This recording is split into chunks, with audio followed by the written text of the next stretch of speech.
Hi everyone, welcome to SMRPG Randomizer, Randomania MegaMarathon 2019. Thank you very much for having us this year.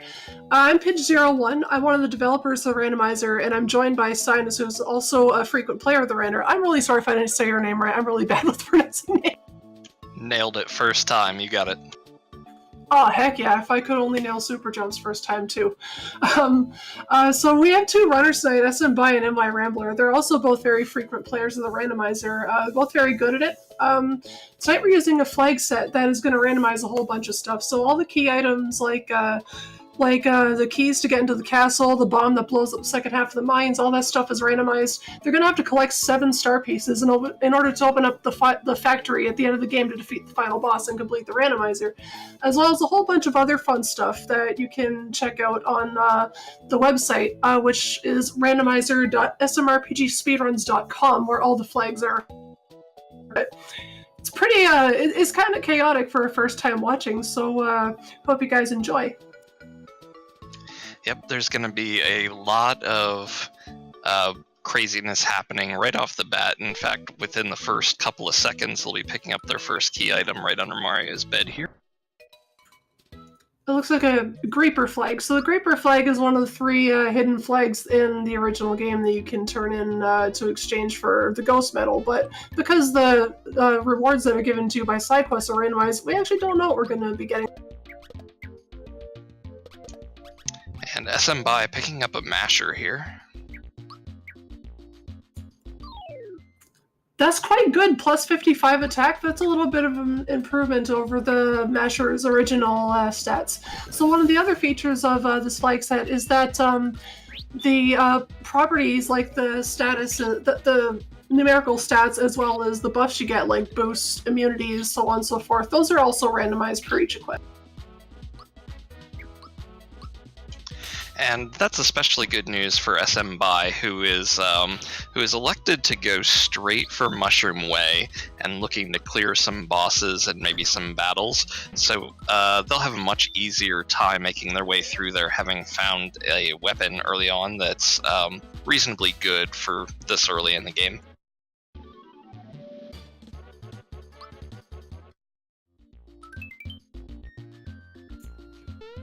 At some point I'm going to have to show Rambler the stair trick for that chest. And SMBI demonstrating that you don't actually need to defeat this Goomba here. You can just kind of hang out on the far left or right of the spinning flower and get and stand on it without activating the spinning animation and save quite a bit of time. He's going to do the same on the right here, which is actually, I think, a little bit more precise and having some terrible run luck so far. The chance to run away from a battle, I believe, is 50%, but it never feels like that. No, certainly not. And also, one of the kind of interesting things that you see on SMBI screen is in those last couple encounters, including this one, that gigantic big blue thing kind of looks a little bit threatening, but one of the features of this randomizer is that the enemy formations in battles are also random, so you might end up getting some enemies that are not normally found in this part of the game, but their stats are roughly around what they should be here, so they appear there. So even though it looks intimidating, it's actually very weak, and it can just appear sometimes in these Mushroom Way encounters. And on NY Rambler's screen, looks like they're taking a route that I'm more partial to, which is trying to get a couple of key item finds out of the way early on.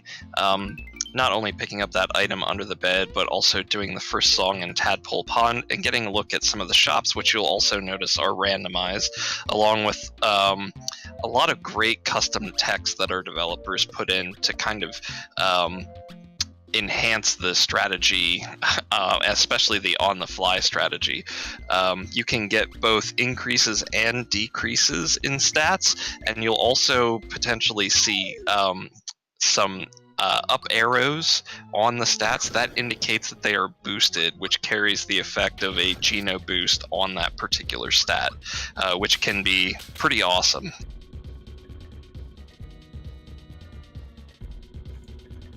Since SMBI has found the first boss fight of this race, He's in Mushroom Way, and normally in Mushroom Way you'd see the Hammer Bros, but he's actually fighting Croco, the first iteration of Croco. One of the features that we have in this randomizer is, like you saw in FF4 for Enterprise earlier, the bosses are actually shuffled.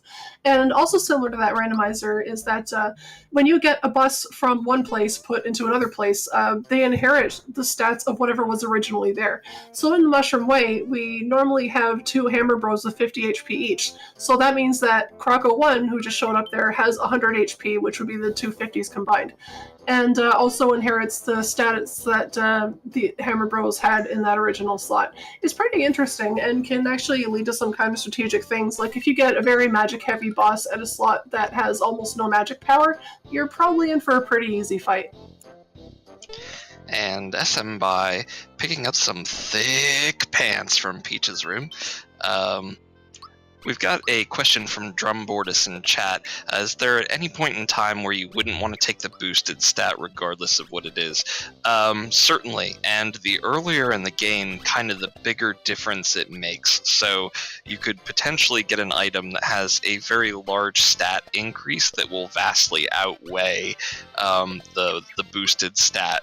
But as the game progresses on and the characters level up, their natural stats will increase to a point where you'll start to find that those boosted stats become more favorable than raw stats.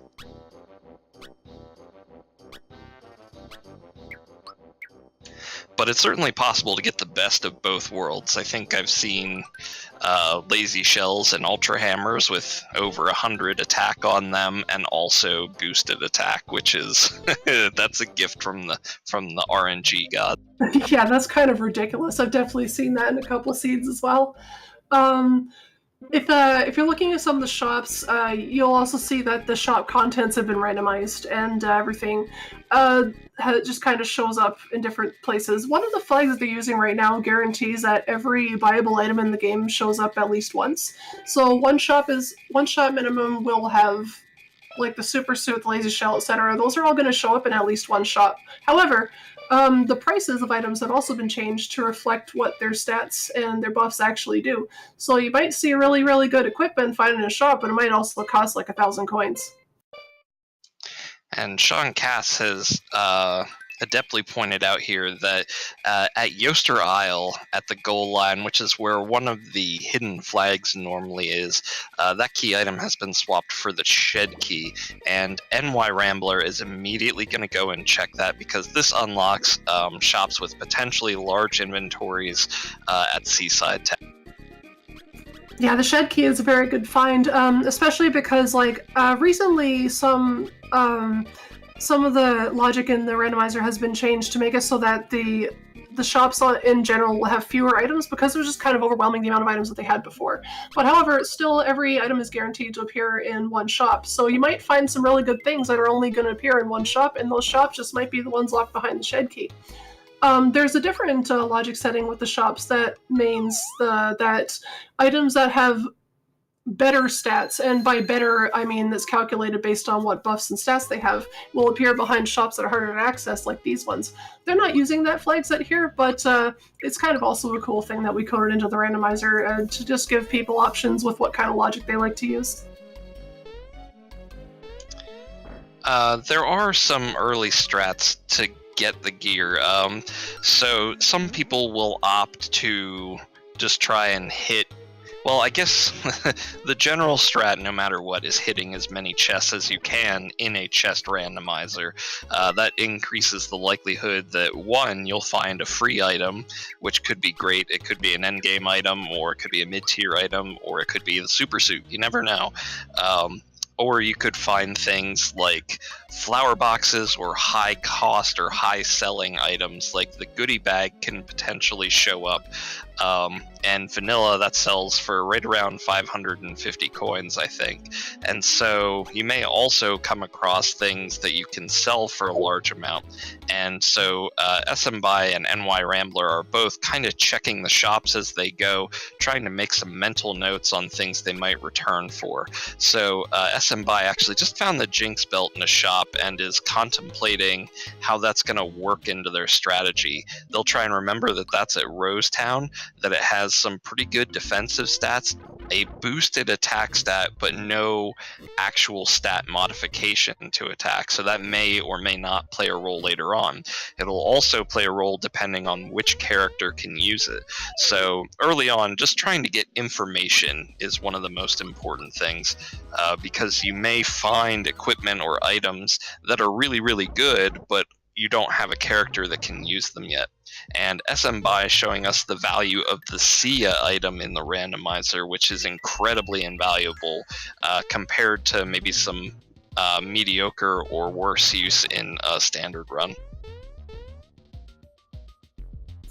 And my Rambler took kind of an interesting play. He went to the sea and did the Sea Star. Normally in the original game, the Sea Star gives you 80 XP for the number of enemies you hit, and I believe there's something like 14 enemies in there. So that's quite a bit. However, this flag set does have P1 turned on, and what P1 does is it means that the original value of EXP you get from a chest is completely thrown out the window, and the number you get is actually based on how many star pieces you've collected. So because Rambler doesn't have any star pieces yet, so he's not getting very much EXP from this chest, but it looks like he's still going for the Death Abuse. And the Death Abuse is a trick that works in the original game, which is where you make a save point, do an EXP star or a fight or anything that gets you experience, and then you intentionally take a death in a random encounter. You respawn back at your save point with the world restored to what it was at that point, except you've kept all the experience and levels that you've gained from anything you've done, which it looks like what he's going for here. This is an interesting decision from my perspective. If I were going to do a sea grind, I would probably check the Star Hill location, which is a chance at a free star piece. And the flag that Pidge mentioned is interesting because it increases the amount of experience based on the number of star pieces you have. So if you can get one for free and you're planning on this Death Abuse, it's probably worthwhile, especially for someone using that strategy, to stop and take a look for that star piece if they can. Yeah, I wonder if he's just doing this because there's something else he wants to do in the sea, or if maybe he just forgot that P1 is turned on. I'm not sure. That could be something that we ask him in the post-race interview. And SM BY doing some shopping right now and has found some very attractive items in the shop. Picks up a lazy shell with about 75 armor and about 50 defense. That may be enough to carry them probably for the rest of the seed on Bowser. Is also very interested in the lazy shell weapon there in Moleville, as it had around 90 attack plus a boosted attack stat. So definitely want to be coming back for that.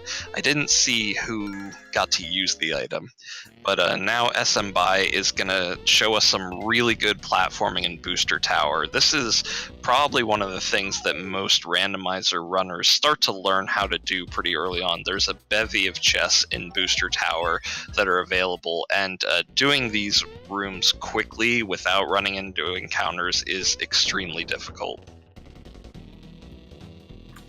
Also, another fun thing that we didn't point out yet is that you probably noticed that the characters don't look like they did in the original games because our graphics team, of which SM BY is actually one of the members of, has been putting in a lot of work the last couple weeks to make a palette swap flag, which I did a lot of the coding for that, but if you turn on the palette flag, it just gives them a random recolor. In some cases, it actually changes their names if it's a reference to something, so I'll probably be seeing that when they find Mario. And certainly hats off to Pidge. Spared no amount of time trying to make sure that these palette swaps were as genuine as possible, and actually went and found the sprites for the dolls, I believe, that are in Booster Tower, and made sure that you get a consistent sprite in the minecart minigame as well. So really well done on that. Thank you. That was actually a lot of fun. When one of these guys gets to the top of Booster Tower, you'll actually see Mario doll with like red overalls and a little white hat. And let's see. So at Booster Pack, SM BY picked up some pretty good items. Found the Jinx belt that he was staring at in the shop earlier, so that'll be a relief not to have to purchase that later, unless he wants duplicates.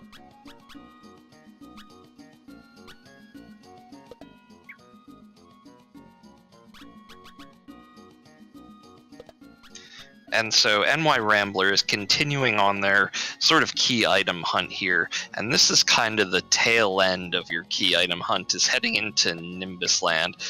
Checking out the last couple of shops, there are a reasonable number of chests that you can get that, again, have some kind of tricky platforming to get to them on the beanstalks and everything, but there's also some key items available in the actual Nimbus Fortress that inside the castle that are questionable whether they are worth checking out or not, and NY Rambler is actually going to call it here and leave just after checking the shop.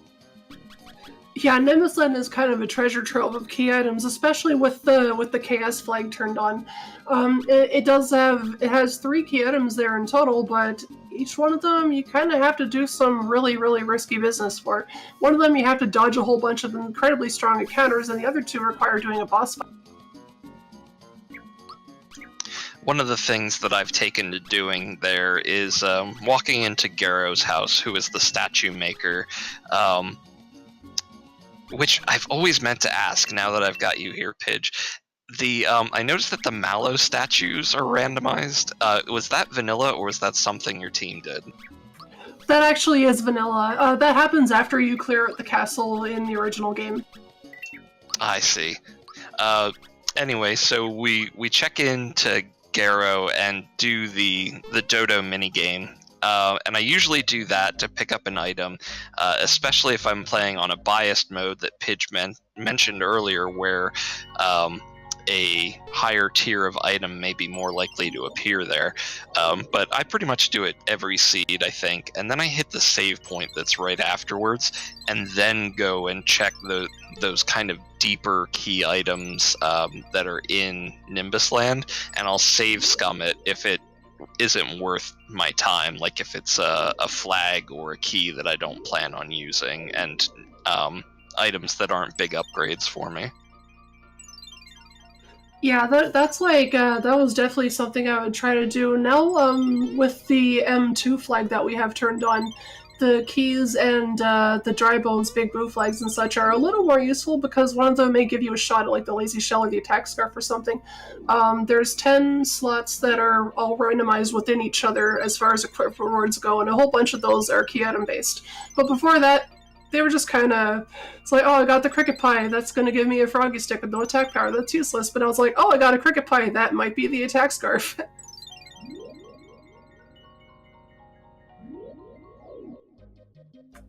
It looks like there is nothing up on Star Hill. Sometimes we'll see players make a save outside of Star Hill and then just bolt directly for the Star Piece location in the 3rd room and reset out of there if it's not there, because there really isn't a whole lot going on up there. I've actually thought about like changing what the stars say on Star Hill if you talk to them, just for like casual players to see.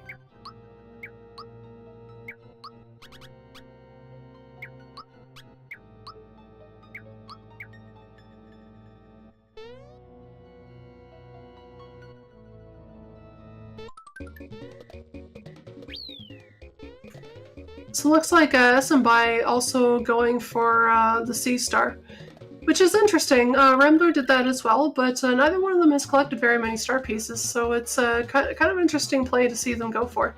Especially because like one of the things that I personally like to do in that randomizer is leave the Sea Star for the end, just because it's so many hits. And once I've collected a ton of star pieces, I'm going to be getting like 14 times a lot more EXP per hit from the chest. But it can also help early game, like just for a little bit more levels if you find yourself walled off by something.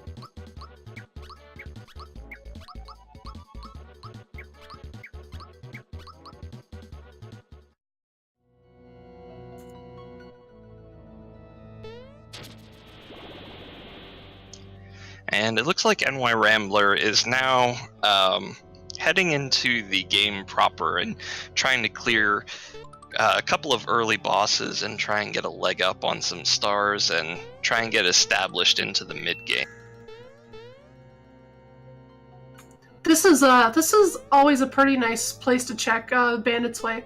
Once you defeat the boss that's here, it looks like Croco right now, but it could actually be anyone. One of the things that the dev team is working on is making the sprite in the overworld reflect who the boss fight actually is. But for now, that's not implemented. However, this boss, this boss slot will drop a random item and also a key item, and also might have a star piece, and it also changes Mushroom Kingdom from its regular state to being occupied by Mac and such, so that actually unlocks another boss fight.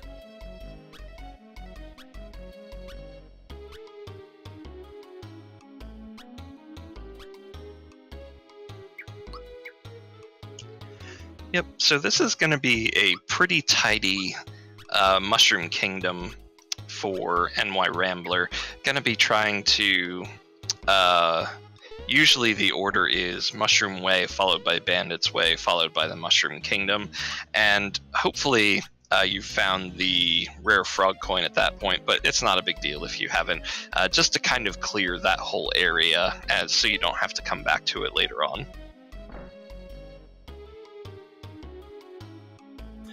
Oh, he gets a castle key too and a crystalline. Wow, that's pretty good. Crystalline is an item that was sold in the Frog Coin shop in the original game that increases your entire party's defense power with a Geno Boost defense status equivalent, essentially. And the castle key, too, is a possible item that's required for progression, as it opens up the back half of Nimbus Castle, which contains another boss fight.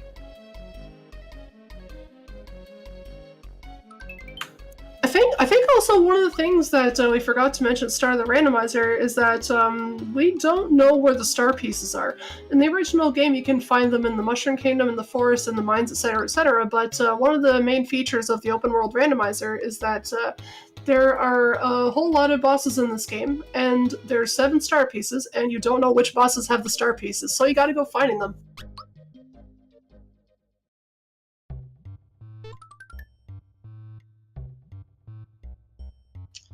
And I guess just to kind of expand on that a little bit, currently in development is another game mode. So right now, the objective of the game is to pick up all 7 stars and defeat Smithy at the end of the game. But they are planning on implementing some other game modes, including a star hunt that's akin to like a Triforce hunt, where you're just trying to find the 7 stars, no matter how many bosses you defeat, which may introduce something may introduce an option for runners who are looking to do something on a slightly shorter schedule than a full clear of the game. A similar feature that I have currently on my computer and nowhere else is a feature that lets you skip the factory entirely and go directly to Smithy once you have your 7 star pieces, if you have the right key items for it.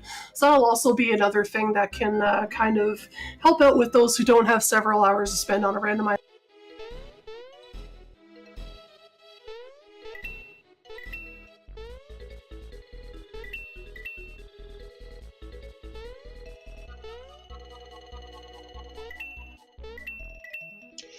And SM Buy is going to take a slightly different route from NY Rambler here in Nimbus Land, and is going to opt to pick up about 5 to 6 extra chests here on the beanstalks, as well as a significant amount of money. I think that SM Buy has probably checked a few more shops at this point, and is likely looking to fund some of those items. And this is a decent play if you're already in the area and you're proficient at climbing the vines. But again, it is by no means an easy feat. Meanwhile, on NY Rambler's screen, we've got a vanilla Mac boss fight. This boss fight that Rambler is fighting, it's not always going to be Mac here, but it can be. One of the interesting features about this fight is that you can still do a Mac skip if you're familiar with the original speedrun of this game. You can actually jump on the Shy Guy's head and skip the boss fight completely, and if it had a star piece, it will still give you the star piece if you successfully do the skip. However, because you start off with 3 party members and have probably found some good items by now, usually it's not that big of a time loss to do this fight. As opposed to if you do this fight in the original speedrun, you probably just want to reset.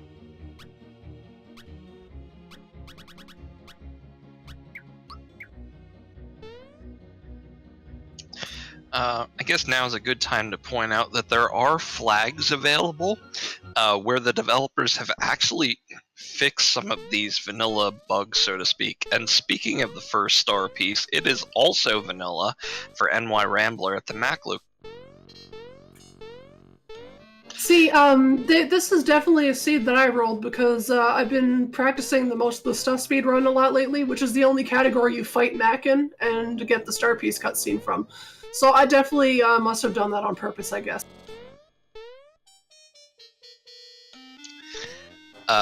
So anyway, before I got super excited about that star piece, there are flags where the developers have actually made it an option to fix some of the boss fights. So you can turn off max skip if you were looking for that specific kind of challenge. There are a couple other ones that kind of live in infamy, specifically the Geno Whirl being usable on Exor. That can also be patched out. There's a couple other ones.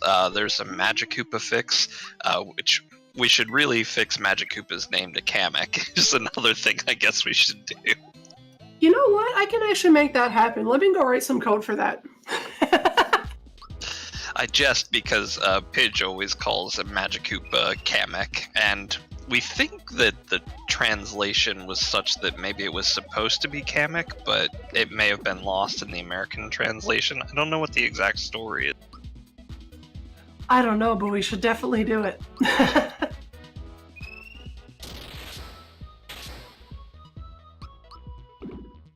It's funny, I've authored one of the trackers for this particular game on Emo Tracker, and one of the commands that's usable for it is being able to track various bosses, and I've added some nicknames and some memes to it just in case. And one of the ones is you can have it track the Magic Koopa location or boss by using the name Kamek, and I was talking about it with Gozen earlier. We're totally adding Pidge to the Box Boy list of commands. That's excellent, and I love it.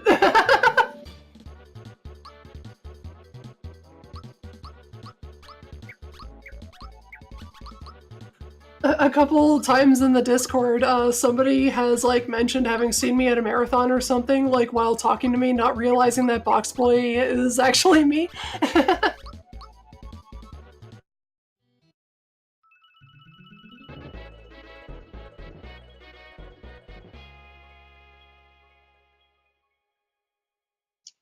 And SM Bai is going to pick up another star piece, their first, located at the Dodo location. Oh, that's interesting. Doing the Dodo location this early is quite unusual. That's a pretty cool play by SM Bai. Definitely a heads-up play. Must have some pretty substantial gear at this point to feel comfortable with that. Although I tend to lump that Dodo fight in with a lot of the chest monsters like Pandorite, like Box Boy and Haydn, just because their stats are a little bit lower compared to most of the other bosses in the same location. So it may also be another great heads-up play by SM Bai, knowing that kind of information. That's also true. I guess I'm a little apprehensive with Dodo because of the 1000 HP tag. But they do have a boss stats randomized, which is a flag I don't usually play with, so I guess it makes a lot more sense in this flag set to be checking slots like that, in case they got, like you were saying, they already don't have very good stats. Maybe their stats are even lower than normal.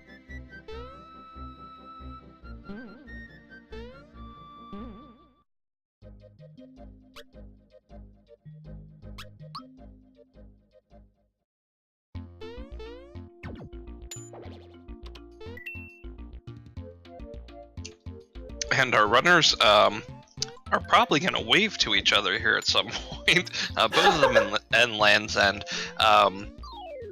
SM Bai, and NY Rambler both end up alerting the dogs, unfortunately. The Chow's in the pit. The most ideal way to get that to work out is to hit the invisible platform that SM Bai had spawned there in the pit, and then jump from the cannon onto that platform and make their way onto the stones and spawn the second platform. And in this way you can spawn both of the platforms without alerting the chows, and it goes a little bit faster and makes it a little bit easier to get through there.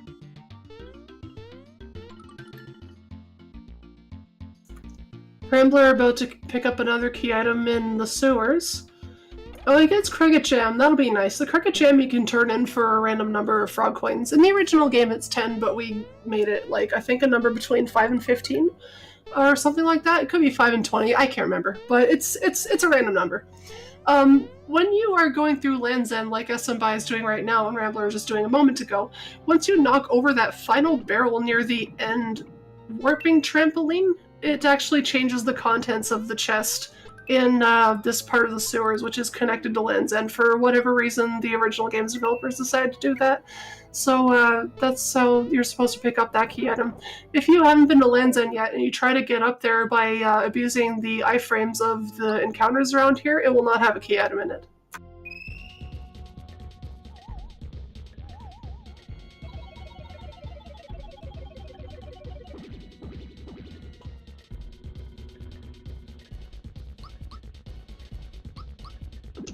And SMBI going to make some really good use of the sleeping spell there, and it looks like he didn't really need it because that lazy shell just one-shot Jonathan Joe. Yeah, Johnny is one of only a few bosses where if you kill the main boss, all of his sidekicks disappear as well. Most bosses in this game don't have that property. I think it's just Johnny and Kulex and maybe one or two others.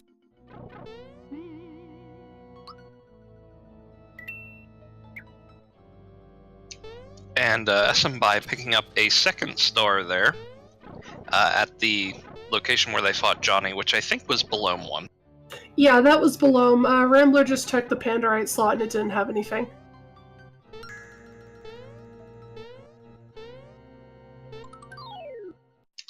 And so I'm kind of getting a feeling for these two players' playstyles a little bit here.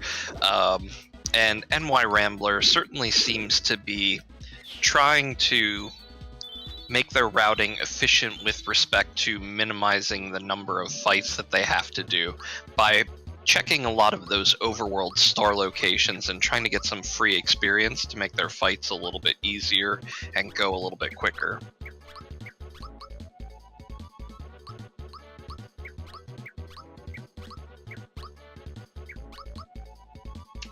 Meanwhile, SMBI is going for the more steamroller approach.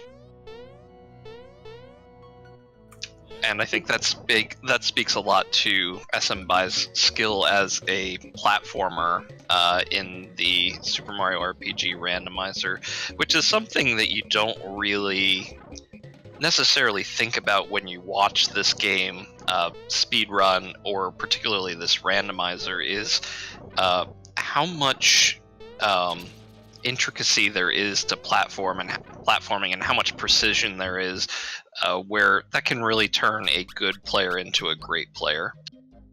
I speedrun the original game, so I think about that all the time with all those 2-frame tricks I have to do in most of the stuff. Oh gosh, yes, it's definitely even trickier in the original speedrun. And NY Rambler is going to tie it up there at 2 stars. Although, again, interestingly, they only share one of those stars in common, where NY Rambler picked one up from the Mac location and SMBI picked up one from the Dodo location, which it will be quite a while before NY Rambler checks that area if they continue to go in sort of the vanilla order. You know, one thing that's kind of interesting about when they were in the sewers, I never see anybody respawn the Pandorite chest for the 50 coins. I never see anybody do that with the hide-in chest for 100 coins either. I do it for the Pandorite chest once in a while if I know there's a big ticket item I'm looking for in a shop, but if I'm not, then I skip it. And then the hide-in one usually comes so late in the seed, and being behind the squid boss, it takes quite a lot of effort to get there, and you're usually in your mid-game stride. You have a lot of good equipment at that point that it becomes less valuable overall. That's fair. I guess I've been playing a lot of seeds lately where coins have been kind of scarce, and I've really, really wanted to buy Power Blast.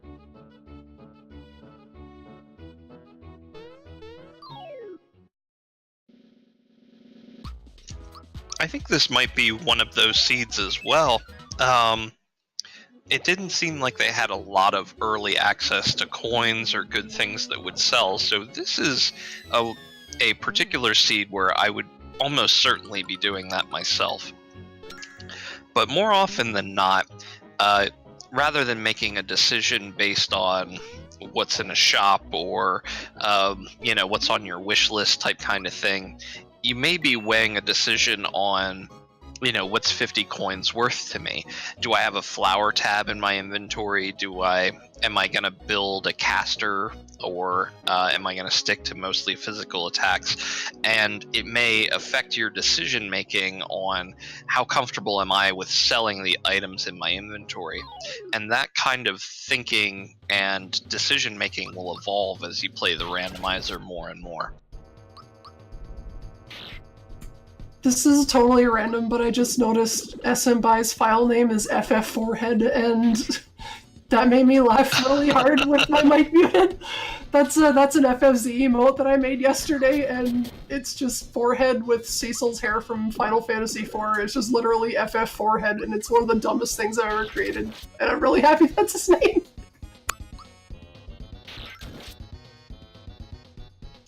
Oh, I think it's clever. It makes sense, and the more that it catches on, the better it'll be. I really hope that it catches on. It's just really dumb.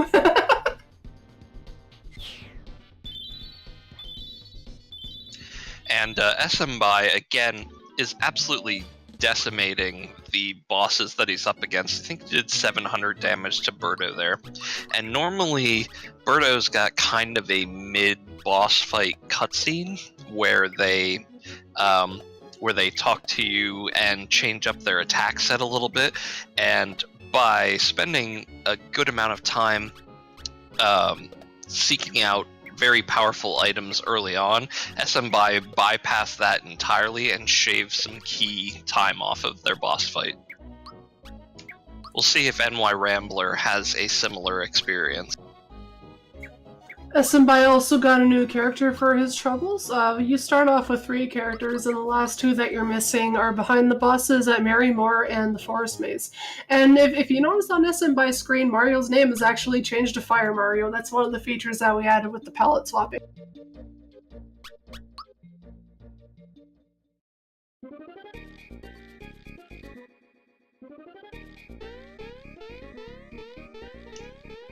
And SMBuy is recalling that they picked up the Cricket Jam from its vanilla location. I think they also picked up the Cricket Pie. Yes, it looks like they did. So they're going to take a moment out of their... just a moment to turn those in real quick, just in case that they may have gotten like an attack scarf or something like that from Frog Fusion. Yeah, with these equip shuffle flags turned on, usually the attack scarf ends up being one of the best items. The super suit is really hit and miss because the super suit is incredibly good in the original game, but because the randomization is based on like the raw value of your original stats, sometimes a super suit can be randomized so high that it actually overflows and becomes a negative number, which will not make it very good. The attack scarf, because it's plus 30 to every stat in the original game, doesn't usually have that issue, but the super suit with its plus 50 is like a little bit borderline. So here's kind of a tech question, a down and dirty code question, I guess, is it's related to that exact overflow. So let's say you're looking at something like the super suit that has very high rolling stats. Is it done in such a way that when it overflows, it sort of resets itself to 0 and then increases a little bit on the positive side, and then a decision is made whether that value is positive or negative, or does the overflow itself cause it to be a negative value? I believe it's just the overflow itself. I actually have not worked with the equip shuffle code at all. That's actually a feature that's left over from the original randomizer that Abyssanim wrote years and years ago.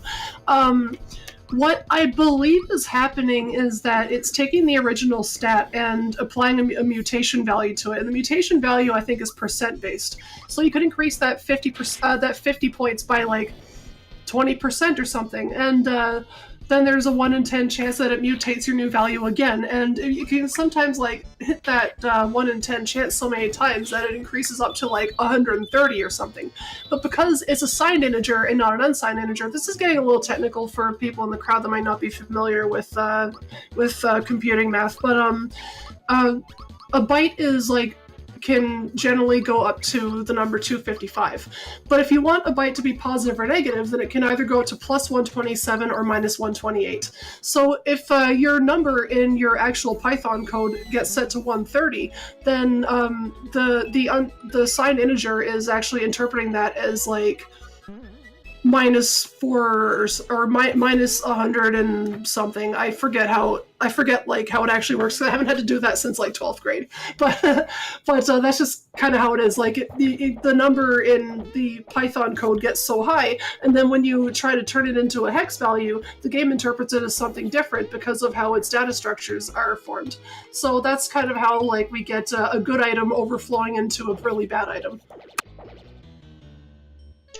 If you'll excuse me, I need a towel now because that was some hot math. If you think that was hot math, oh my gosh, you should see the code that I did for dividing items into tiers. Is that for the bias shuffle? Yeah, it's for the bias shuffle, and it also has an effect on how much it costs. Nice. And meanwhile, our runners are continuing to steamroll through the game here. SMBuy is looking to pick up their third star piece and maybe start to take the lead a little bit. Meanwhile, NY Rambler is in Moleville. Now, Moleville is kind of a weird choice. So we talked a little bit earlier. You may have heard Pidge mention SMBuy's going for the skip. And he gets it! Oh, nice max skip.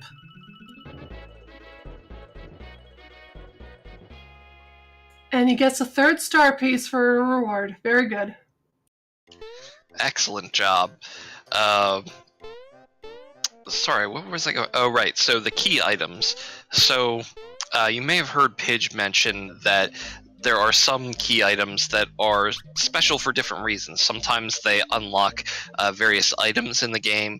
Sometimes they are sort of a fetch quest type kind of thing. Like the rare frog coin is like that, where you get the rare frog coin, you're like, oh, I'm gonna turn that in for another key item type kind of thing, and it doesn't lead to anything by itself. But there are 3 items, actually 4 items in the game that can lead you directly to progression. They are Castle Key 1 and 2, which gives you access. Castle Key 1 gives you access to 1 additional boss in the Nimbus Land Castle. Castle Key 2 gives you 1 more boss after that. The Bambino Bomb gives you access to 1 additional boss in Moleville Mines, in addition to 1 that's available with no key items. And then there's also the Temple Key, which both our runners got fairly early on, that allows you... Oh wait, no, that one doesn't count for anything. Forget I said that. There's only 3 items that matter for progression. Yeah, Temple Key just gets you a couple items, flowers, and some frog coins, which is actually very nice. Those 8 frog coins are fast. It's actually faster than 2 Trooper Cliff grinds, even if you get the wrong fortune a couple times. I timed it the other day, and I was very mad.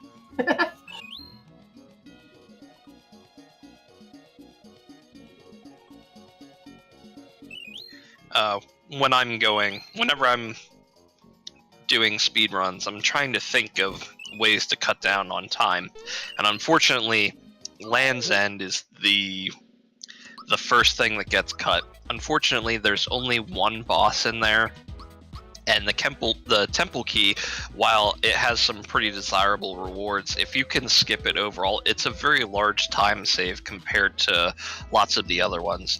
And I was talking about it with a couple of the other regulars in the Discord, is that I'm thinking the Forest Maze may be the second longest one, the second longest single check. Yeah, Land's End is definitely quite a big check because not only is it a big long trek to get to the boss, but you also have to do 4 mandatory encounters to get there with 3 Shogun encounters in the whirlpools, which can be quite annoying, especially if you have random formations turned on. One of the benefits of doing it is that it unlocks the Thernality base slot, which could be a key item, which might make it like a good check to do if you're still looking for a progression item, but it can be a really big time gamble if you're going there.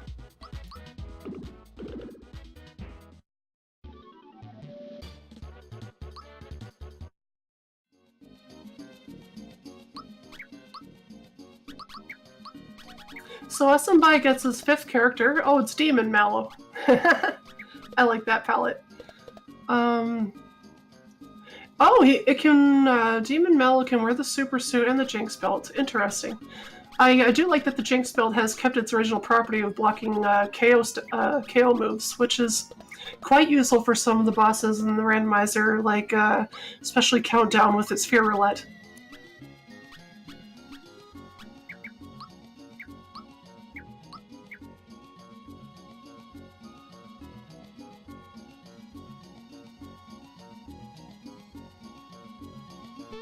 And Esenbai has got his full party of 5. Oh, I didn't realize what I was saying before I said that. Whoops. Anyway, but that does bring to mind that there are a couple other shuffling options for characters potentially showing up in the coming months. Right now, in the open mode of the randomizer, you start with 3 characters, but you may, at some point, have the option to start with only a single character, which could change your routing decisions, could make things even more interesting at the beginning.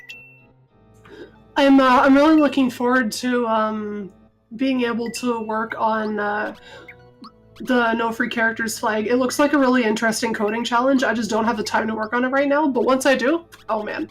That is one thing that I miss from the linear randomizer is that getting your characters in a progressive order made the skill swap glitch such a better play because you could put Geno Boost on so many characters. When 3 of your characters are getting the same level at the same time, it's a lot less useful.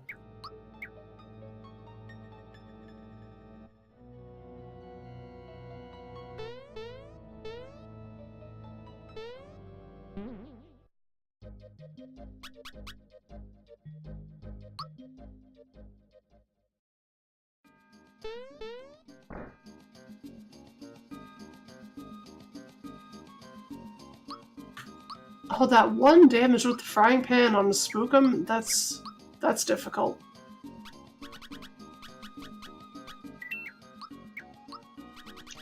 And Esenbai, meanwhile, looking to do a little bit of shopping here at Marymore. What are they up to? What are they looking for? I noticed that he doesn't have any pick-me-ups. I wonder if those have even been found yet.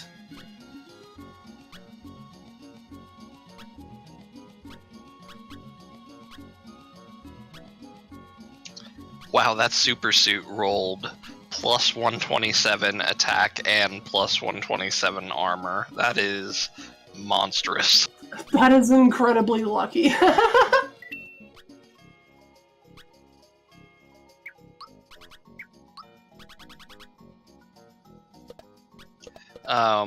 The super suit does also, you'll notice that there are speed stats written in as well.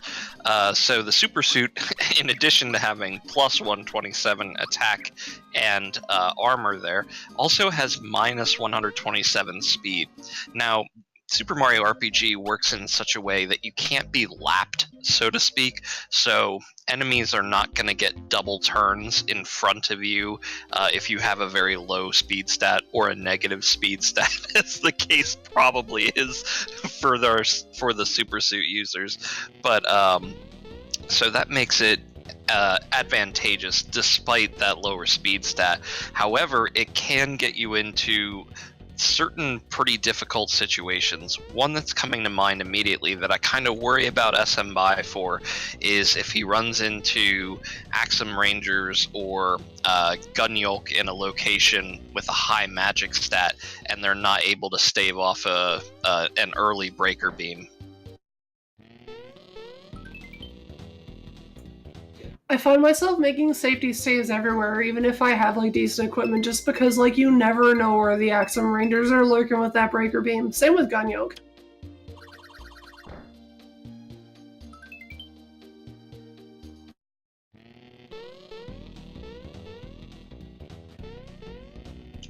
Yeah, I think that's one of the warnings that I give new runners that's very similar to free enterprise is that a nuke is still a nuke. Well, a breaker beam is still a breaker beam. Yeah, basically. We love to say that in the dev channel.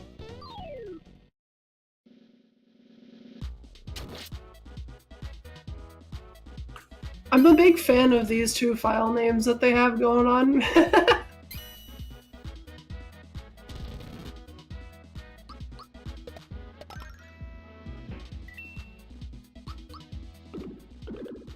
I love what's happening to Mallow's character sprite. Sorry, not his character sprite, but his portrait is also kind of blacked out a little bit, which is kind of crazy. Yeah, it's kind of neat. When we were working on the character palettes, we pretty much just did a palette for the characters' standing sprites. But then I had to take those palettes and also apply them to other things in the game, like their battle portraits, and also, like you were mentioning earlier, like the dolls in Booster's Tower and the Rose Town Inn and such. With the battle portraits, that had some really funny effects.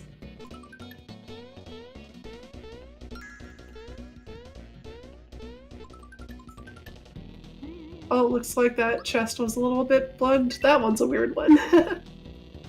And It's the like we were troll mentioning chest, earlier, I love it. yeah, the good old troll chest. Like we were mentioning earlier, Mario Doll Booster's Tower with those little white hat and red overalls. We made that part of the palette swap.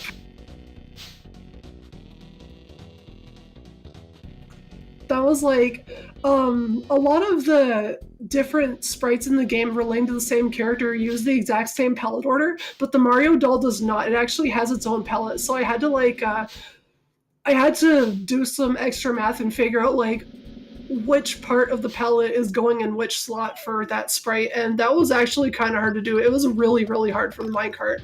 I was like complaining to my friend about it while I was doing it, and he was really nice to listen to me complain. Do you think that's a remnant of the Hurley gloves?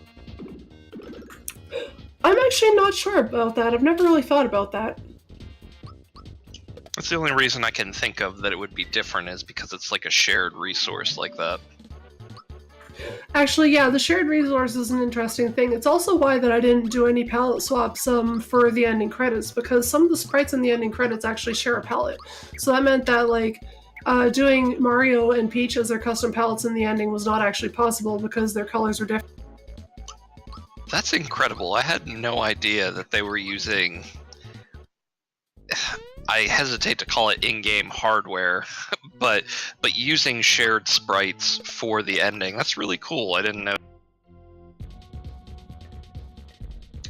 And seeing some slight difference in technique here. So NY Rambler opted for the randomized amulet item before fighting the boss at the booster location here, but SM Bai intentionally I'm looking for a good way to say that he intentionally failed it and ended up fighting that boss a little bit faster to try and gain some time.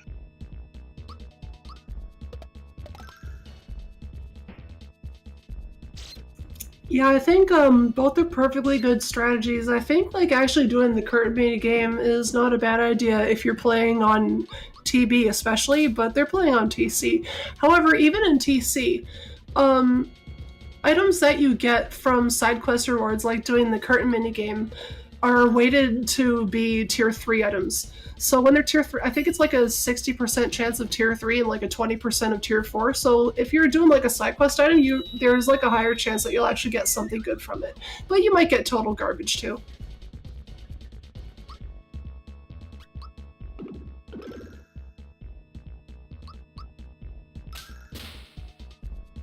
And SM Bai is seeing the Mega Smilax boss fight here at the clowns, and getting hit with Petal Blast and just shrugging it off. Petal Blast is another one of those attacks that makes you a little bit nervous, simply because of the sheer number of status effects that it can cause. Now, vanilla, it causes the mushroom effect, which changes all of your people who aren't protected from it into mushrooms, which they can't take any actions on their turn. I do believe we're running a flag set where those status effects are randomized to a certain degree. Yeah, I think so. That's one of the E flags, I believe. Yeah, so it is possible for them to get everybody gets sleeped, everybody gets silenced, and their equipment also can govern whether they get hit by that or not. But Mr. Spokes asks in chat, have they fought Culex? They have not fought Culex yet, although this particular flag set, we do include Culex in the boss shuffle, so it is entirely possible that the next boss that SMBI runs into will be Culex at an unspecified location.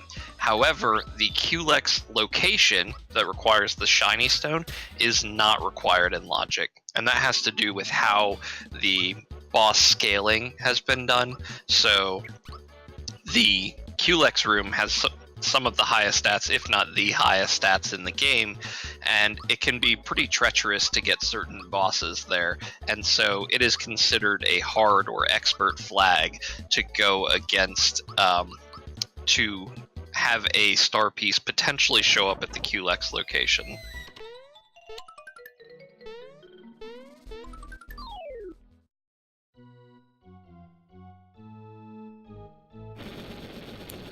Ooh, Zardragon at Boxboy, that seems like it would be quite annoying.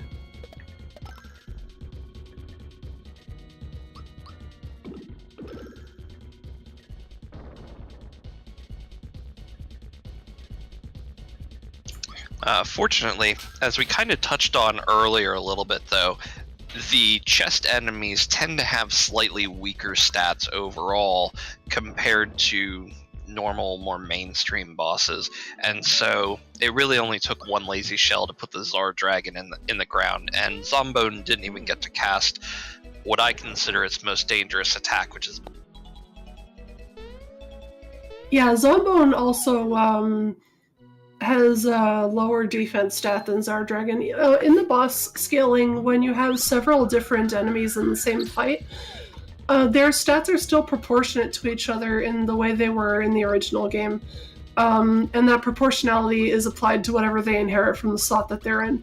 So Zardragon will have, like, his defense is a little bit higher than Boxboy's original defense, and Zombone's is a little bit lower. And make no mistake, the runners are actually thinking about that a little bit. Maybe they don't know the exact values, but they have a good idea of what bosses have what strengths, whether they have high attack or low defense or whatever the case may be. And they're also probably thinking a little bit like, here SMBI is fighting the clowns, and one thing that we recommend to all new runners who are asking for advice on running this game is to look at the boss strategies we use.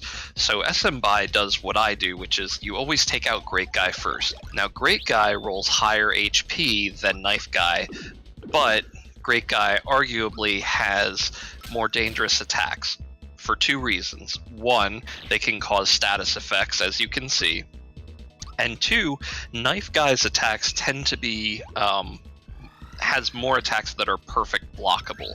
So getting Great Guy out of the way greatly neutralizes the biggest threat in that fight, and SMBI is not worried at all right now, despite having fear and running a little bit lower on HP.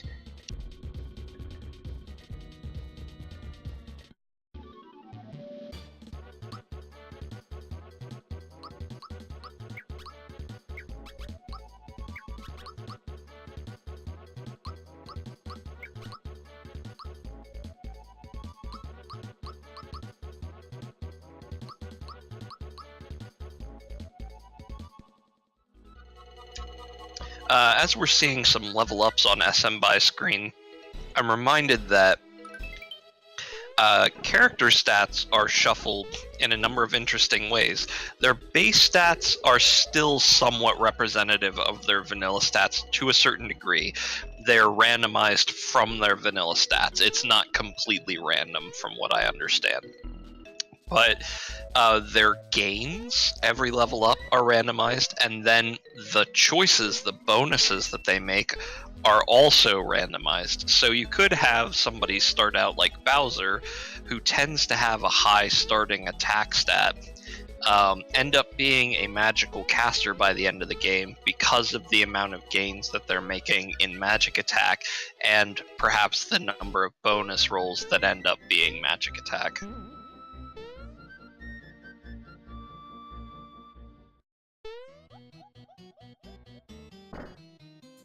I didn't happen to notice what key item SMBI got from defeating the Mega Smilax slot.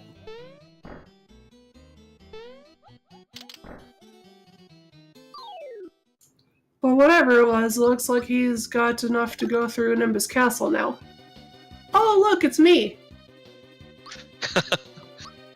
Everybody wave to Pidge on SM by screen. They did both. I think at this point they both have Castle Key 1 and 2. They found those pretty early on. I have not yet seen the Bambino Bomb yet. Yeah, I haven't seen that one either. And SM by is making a logic decision based on that information, where NY Rambler chose to dive the Moleville mines early on. SM by said, it would be a lot more convenient to route that if I wait until I find the Bambino Bomb, and then potentially I don't have to enter the Moleville mines twice, and it's more time efficient. Now that could still blow up in a number of ways. The Bambino Bomb could be trapped behind some other key item. The Bambino Bomb could be vanilla. Those are pretty much the two situations where you're like, well, I have to eat one of those every once in a while because it's rando. So SMBI picks up the rare frog coin, which can be exchanged in Mushroom Kingdom for another key item. That might be the Bambino Bomb, who knows?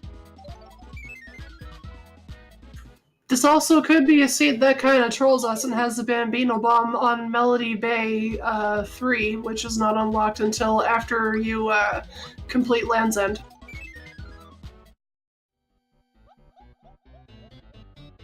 And that song will be locked up even longer than that, because if they don't get the Bambino Bomb, they can't do the Punchinello location or the minecart game, which locks them out from the second song. So I guess Bambino Bomb can't be the third song. Oh yeah, you're right. I completely forgot about that. I always worry about that, though. I'm always paranoid that that's going to happen to me, and then I have to I have to talk it out, just like I did just now out loud, to reassure myself that I am not totally insane. It could be at the fertilizer slot after Valentina, though. I've had a couple of seeds where that happened.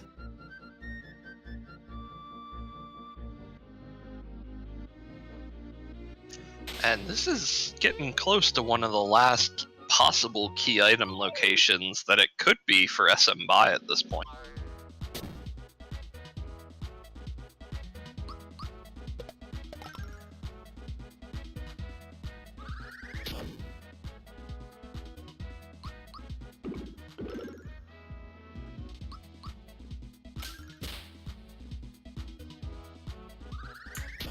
Jinx 2 isn't too bad. I kinda like finding the Jinx fights.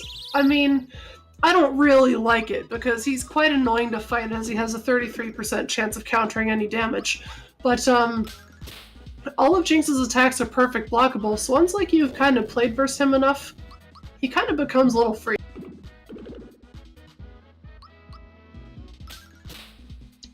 Yeah, but then it becomes the Jinx locations that become frustrating. Oh, extremely, with their very high evade especially. Yep. I was actually worried that the game was broken one time when I got Axum Rangers at Jinx 2, because I think Axum Black rolled about 75 to 80% chance of physical evade, and Green rolled 100% magic evade.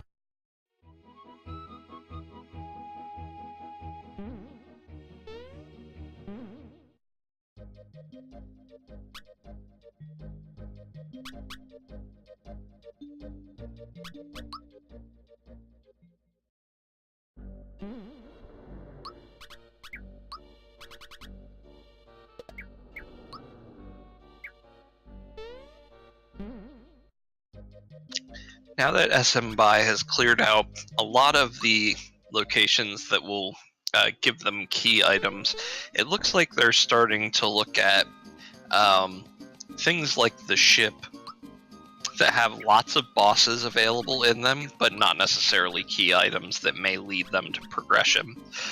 So this is kind of an unusual situation, one that I've certainly not found myself in very often, where you get to kind of pick and choose at a high level whether you want to skip almost entire sections of the map going straight towards the end and opting for those first. I often find myself skipping the entire first world with Mushroom Kingdom in it.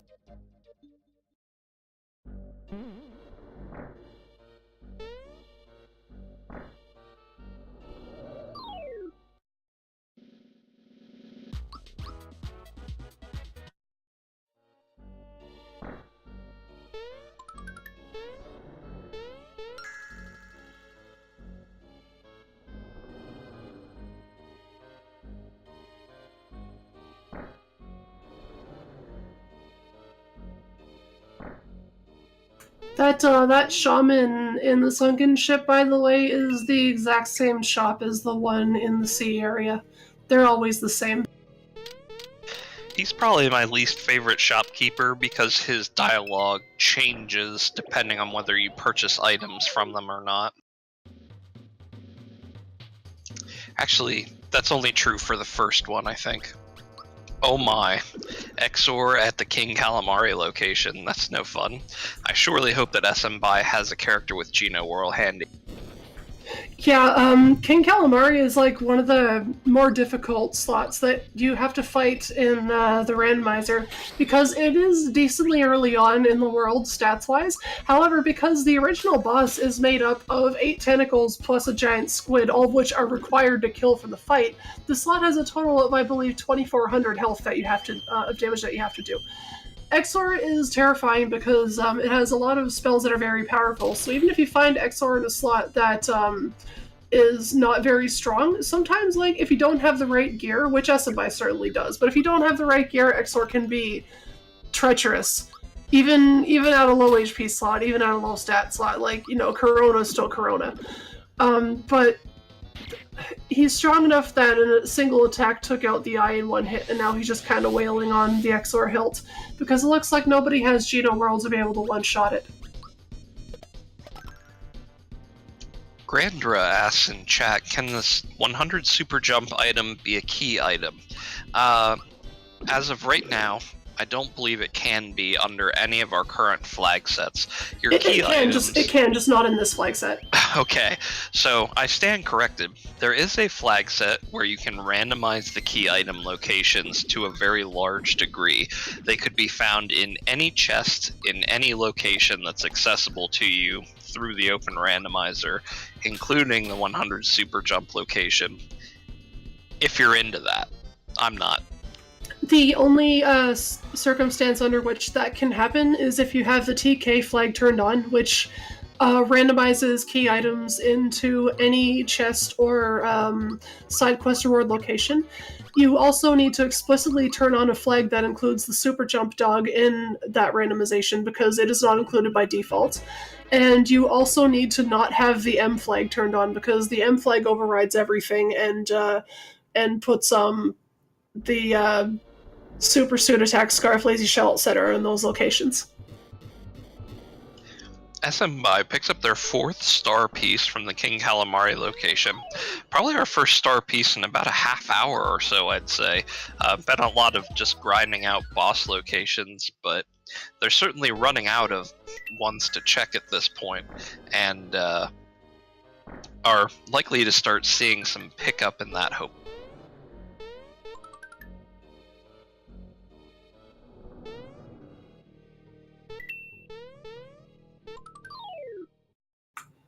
Rambler going for Belome Temple. Very interesting.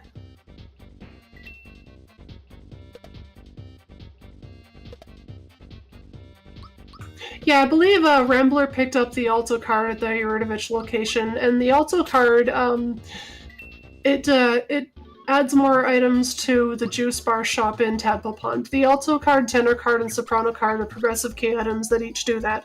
The Soprano card unlocks the full shop. And it also applies a nice hefty discount to all the items in the shop, which is really, really nice if you have something there like rock candy, or fire bomb, red essence, etc. And SMBI getting 2 in a row in the ship. The ship is loaded. Wow, serious value at the ship today. And he hasn't even fought the 3rd boss in the ship yet. Earlier today I played a save that had my final 2 star pieces in Nimbus Castle, and I have to go to the volcano or the keep, and that was very nice. Yeah, those are the great seeds. Almost the only thing better than that is getting some free equipment early on that carries you through most of the game. I haven't decided which one is more important to getting good times, although certainly there's a point where they overlap. But speaking of how maybe unlikely it was to run into 2 star pieces in a single world location, there are some restrictions on where you can find star pieces, right? Or at least a certain number of them. Oh yes, that's right. The dojo in Monster Town, only the 1st and the 4th bosses in there can have star pieces. The 2nd and the 3rd never will. Also, the Dodo fight in the hallway in Nimbus Land will never have a star piece.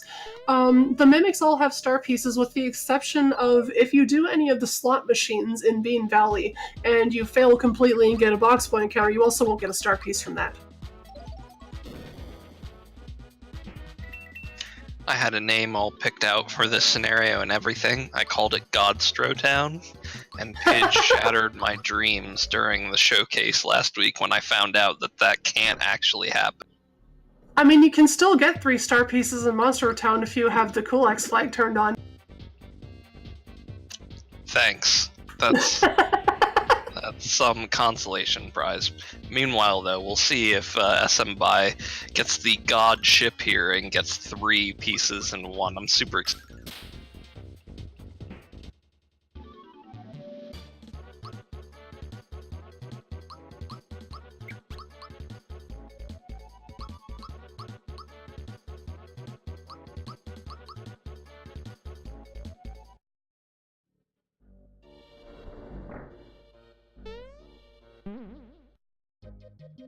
Oh, well, still 2 out of 3 is pretty solid for the time investment. Yeah, that is a lot. And the ship always, like, because of that King Calamari slot, can be such an endeavor to undertake, and it really, really paid off for SMBI. And it looks like the reason that you didn't see what was at the fertilizer location is because SMBI didn't check it until just now. No, it was the... No, I mean, I didn't see what was at the seed location, the Mega Small X one. Oh, rats. Still, though, SMBI forgot the fertilizer location. That's an easy one to forget, honestly. There's the Bambino bomb hidden behind the rare frog coin. So that happened. And now we'll see if it makes any kind of difference at all. I imagine that SMBI may be anxious to go and clean that out pretty quickly, rather than potentially going to the volcano or Bowser.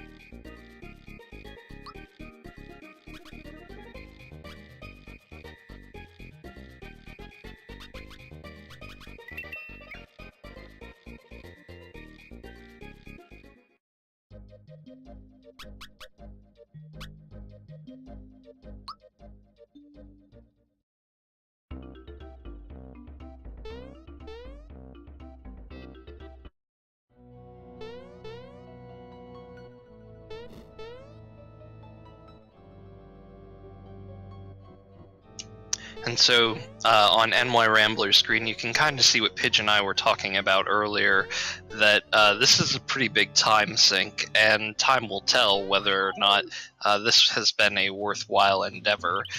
If NY Rambler finds a star piece here, that's pretty big for them, because it means that SM Buy will have to invest the same amount of time. But if there's no star piece there, SM Buy is going to be in a pretty strong position for the remainder of the race. Also, chocolate cake. The chocolate cake was specifically requested by Alan M a long time ago, before we even had a graphics team for this randomizer. Actually, it was before I even joined the developer team. Alan just DM'd me and asked if I could make a chocolate cake palette. And just like, it was supposed to be top secret, thrown in like as an Easter egg. I joined the dev team and didn't have time to work on palettes anymore, but one of the members of the graphics team, Ershawn, he actually did it. And I was really happy with the way it turned out, and I secretly put it in the code to always show up if you have the palette swap turned on, and we didn't announce it. And then people started seeing it, and Ellen was very happy. Was that the interview to get onto the development team? Can you make the chocolate cake? Oh no, I actually just like, I wish it had gone like that, but I just completely remembered it. I was like, oh yeah, by the way, we need this sprite to be done, but back then, like, all the channels were public, and I couldn't like ask the graphics team to do it without everybody knowing about it, so I just DM'd him. I said, hey, your enemy recolors are really good. Do you want to try your hand at this one? Nice. And the cake is down. Which NY Rambler has already done to this point, so that's information we've already had. However, now SM Buy is going to take that Bambino Bomb, turn it into the mole here, and take it another step further and go see what's at the Punchinello boss location. He's also going to pick up an EXP star, which is great because he has 5 stars now, so with the P1 flag, that's actually going to give him quite a lot of EXP.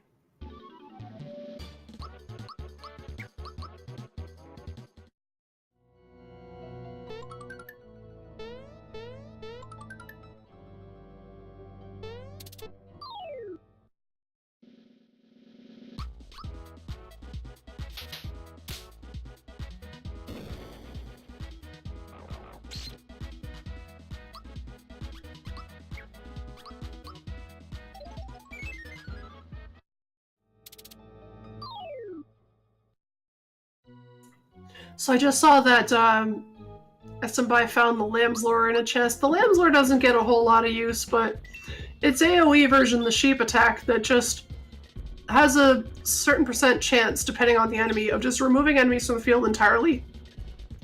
I think it's kind of an underrated item because it works on the clerk, manager, director fights.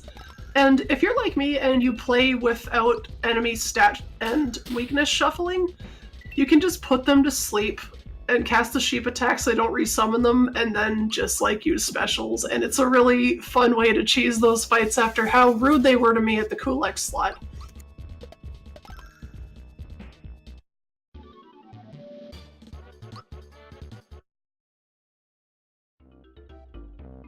I really dig Redhead Peach in the white dress, the graphical glitch from the palette swaps that happen from weapons being reassigned to characters. So here SM Buy is making a nifty heads-up play. So because they've already visited Nimbus Land and used both the castle keys as well as the Bambino Bomb, SM Buy is reasonably convinced that they're not going to need any more of the key items. They feel pretty set for the rest of the game, so they're going to opt to run out of the mines and potentially hit every enemy on the way, which may not save them any time, but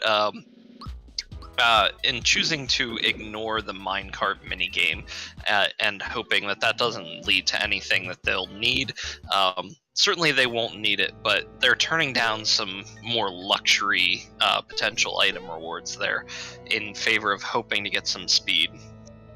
Yeah, the minecart is at minimum 2 minutes if you're extremely good at it, so aka if you speedrun the game. And at most it can be a lot worse than that. We actually recently had a little thing going on in the Discord where people tried to find the worst minecart time they could possibly get and just post in the channel. I think so far the worst has been like 8.5 minutes. So yeah, turning around can save you a little bit of time. And SMI running into a bunch of enemies was not the worst thing in the world because he does have the seed item, which automatically makes you exit from a fight, unless it's a fight that prevents running entirely.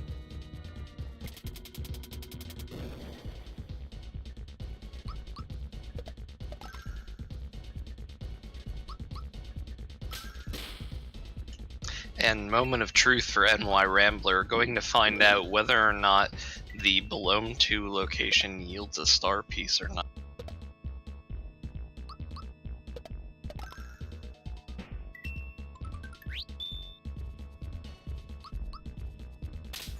Oh no, I was really hoping it had one.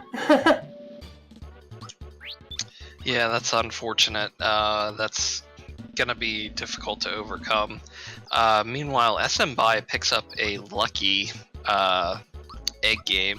It's gonna get a tie for their experience and end up not losing anything. But what's your opinion on these, Pidge? Do you play the lucky minigames whenever you find them on bot? I don't, because I find I don't need to, and also I have really bad memories from running low level one time. Oh god. NY Rambler is oh, looks like SM Bai picked up a 6th star. Where was that at? Oh, it was at Seaside. So I believe Rambler's already done that location, so he has that star piece. Indeed. Yeah, low level is, it's an all-day event. If you're into some Super Mario RPG and you think you're hardcore, go watch a low level run. I did it on my 28th birthday, I think, and my first and only ever run took, at the time, 3rd place on the leaderboard, and that's when I decided to retire. I would probably retire after, well, probably not even after finishing one. I was like, you know what, I'm gonna retire from this before I even turned my console on. It was fun while it lasted, guys.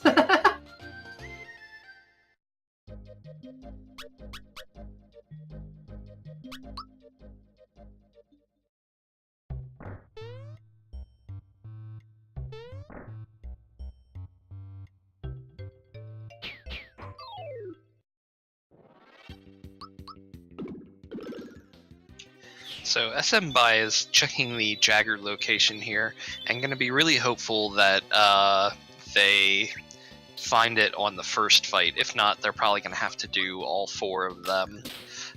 But even though it went by in a flash, SM Bai shows us a good targeting priority for the Gunyulk fight. You definitely want to take out Gunyulk first and then the Chief, because the Gunyulk will cast Breaker Beam on its 2nd term no matter what. Now, that's almost a non-issue at Jagger because Jagger has almost no magic stat to speak of, so Breaker Beam's pretty well neutered at that location.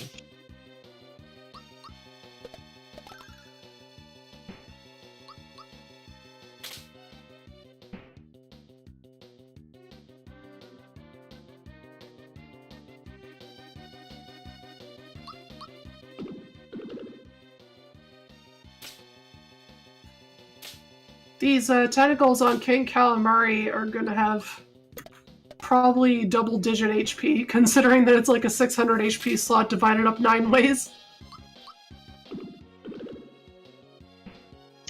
You know, that's a great point. I'm actually kind of surprised that SM Bai is not electing to hit their Y button to look for a quick and dirty AoE attack like Thunderbolt or something like that. May have been enough here to get through that pretty quickly.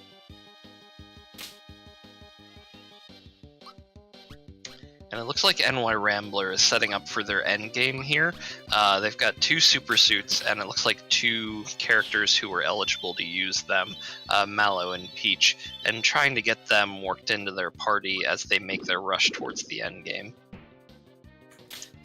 Now that you mention it, I think the only 2 special attacks I think really are quicker than just doing multiple physical hits would be Thunderbolt and Bowser Crush. Bowser Crush has been a love it or hate it spell for me. I rolled a seed earlier today where I got an 83 magic power Bowser Crush for 13 flower points, and that was great. That was amazing, having something that rolled that high for that little magic. It made it palatable to cast once in a while. Nothing is quite like having Bowser Crush. It also does crazy things to the sprites and the screen, especially if Bowser's there. It's definitely one of my favorite spells. So this boss that Essenby is fighting right now, the hidden chest, mimic chest that normally appears in the sunken ship, that fight can be quite a pain because it counters all physical attacks but not magic attacks. But the slot has such low HP compared to Essenby's weapons that it just didn't really matter anyway. However, summoning the Goombats just makes it take a little bit longer to finish than you'd like. Whereas Boxboy, on the other hand, counters magic but not physicals. My first ever QLEX location seed that had a star piece had Haydn at the location, and that was interesting. I learned how to time defense very, very quickly at that location. Pretty much all of Haydn's attacks, except for the Carnikiss, is perfect blockable, along with all of those tiny annoying Goombats. So I got really good at that boss fight really quickly. I think my trial by fire with time defenses was back in Abyssinum's linear randomizer a couple years ago when I got to the Dodo slot and Flutterhush turns you into a mushroom. Oh, that's brutal. It's really weird. It's funny that you mentioned Dodo, because I have no problem perfect blocking multi-strike, but I have horrendous time blocking the regular. I think depending on if you're fighting Dodo like by himself or Dodo as part of the Valentina fight, and also what map you're on can change the timing. If you're fighting like Dodo by himself, I know that the blocks for his physicals are slightly different compared to what they are when he's on the field with Valentina. And SMBI had Bowyer at the Jinx 3 slot. Unfortunately, no star there, and just a froggy stick. Pretty pathetic reward for doing all 4 of those. But it actually brings to mind a trick that I just learned today. And SMBI is going to opt to go to Bowser's Keep rather than Barrel Volcano, which is really unfortunate. Some of us love the Barrel Volcano music. But the trick that I learned from Gozen Gato was the any percent strategy for Bowyer, because I had all physical attackers on my team, and he mentioned to me, hey, if you just have one person attack and the other 2 defend, Bowyer has like a 90% chance to lock your Y button for some reason. It's actually it's 100% chance because is it really? It is. There's no randomness whatsoever in Bowyer's button locks. It's based on the attack that you do on him has a certain number of points depending on what button it was, and the total amount of points you accumulate over 2 turns hits certain thresholds that determines what button he locks, which generally will coincide with you use all Y attacks, he locks Y, you use all A attacks, he locks A, you use all items, he locks X. But you can manipulate that by, if you only do 1 attack every turn, then it doesn't pass a threshold for items and he only ever locks X. That is awesome. I never knew all of that, but that is so cool. So I had Bowyer at the King Calamari location. Oh, and SMBI gets Ball Solitaire first. Amazing. Oh, and I this love is it. randomized now. They do. They have the randomized puzzles. I love it. Oh man. I also meant to mention that another good thing to know about Bowyer's button locking is that usually when he locks the button, he attacks you the same turn. However, when he locks the X button, he does not attack you. Oh, that's wild. Yeah, so there are some randomized puzzles. I think right now it is Ball Solitaire and the magic buttons, and I think there's a certain amount of progress been made on the barrel counting minigame. And it looks like SM Bai is going to nail this on the first try. Bravo, I am terrible at Ball Solitaire. Oh wow, you did it. Awesome. And they are using the Bowser's Keep shuffle flag, which means after Ball Solitaire, he's not going to a treasure room, he's going to the middle of one of the platforming rooms. That is probably my greatest accomplishment as a randomizer developer, and it's so pointless. I love it. And they only have to do 2 Bowser doors, another recent flag that we added, instead of having to do 4. And the flag set allows you... Oh, there's the mist chest too! Yes! That only appears once per seed, just like the wallet. This Bowser's Keep is just loaded with Easter eggs. I love it. But the flag set is such that you can change the number of Bowser doors that are required to progress.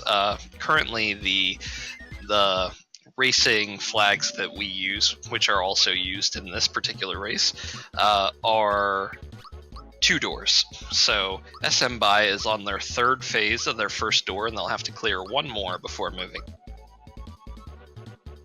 Yeah, the unfortunate side effect of the DS flag, which means that with Bowser's Keep, you don't get 2 puzzle doors, 2 platforming doors, and 2 battle doors. You just get 6 doors that can have any combination of any of those things.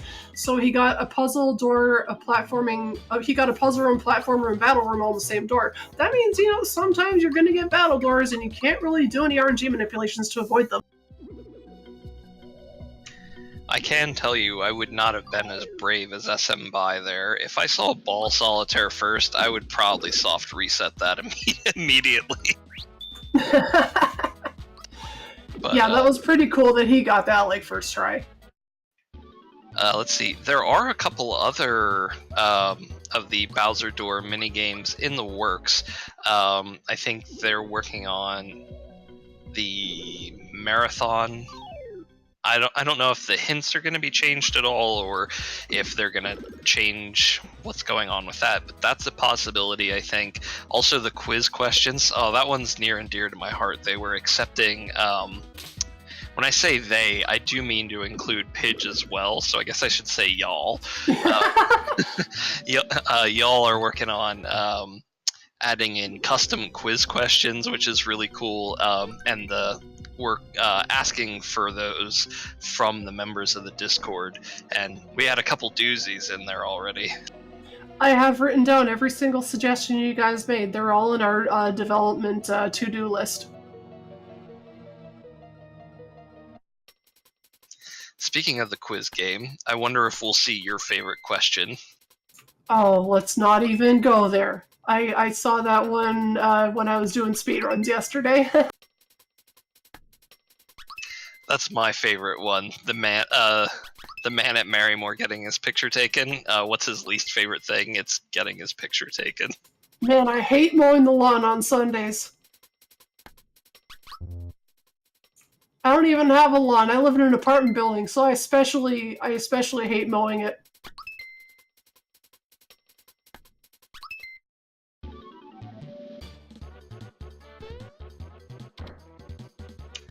And SM Bai just barely makes one mistake on the quiz section, which is all the more that you get. Depending on what height you're at. If you miss the first one, you get a little bit more leeway. But now SM Bai is going to do some counting and hopefully grab a drink.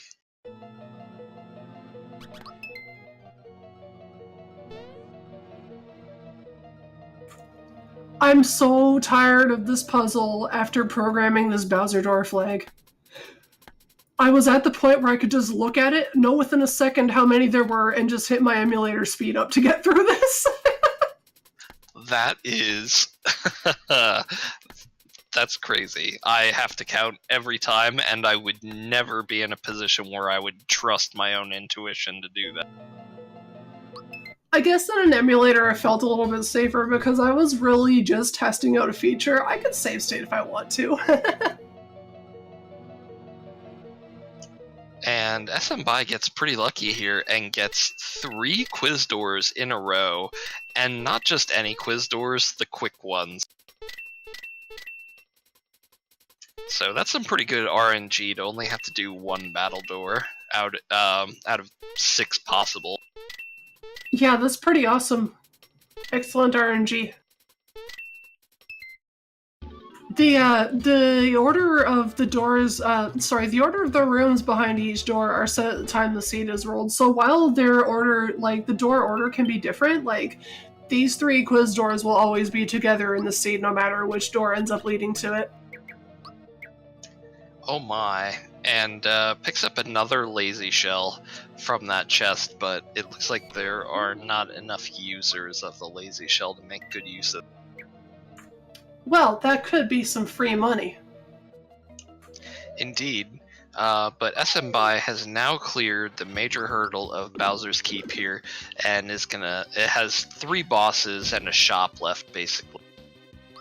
And this is a potential place for NY Rambler to make up some time. If there are no star pieces in Bowser's Keep at all, and NY Rambler chooses to go to Barrel Volcano next, and there's a star piece there, this race could get a lot closer in a hurry. That's right. Although there are 3 possible locations for star pieces in here, there's also 2 in the Barrel Volcano that we haven't seen. And it looks like the first boss slot did not have a star piece.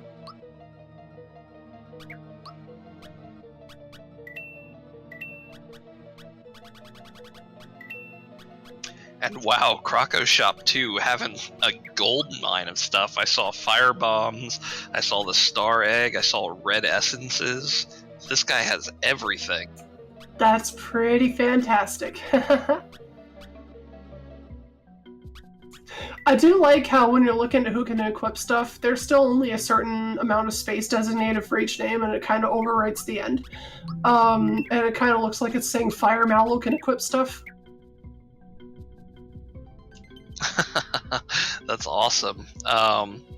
Is Toadstools forced to wrap? I would imagine not. No, because Toadstools is on its own line at the end. That's something that like I wish we could change, but that's like a little bit beyond my knowledge of ROM hacking at the moment. It is kind of clever of the original developers, though, to do that. Although, I wonder if she was called Peach in the Japanese version. That wasn't something that came until a little bit later. But, fun Easter egg, Belome 2, when they eat Peach, says that she tastes peachy. So, She actually, that was she actually is called Peach in the Japanese version. There you go.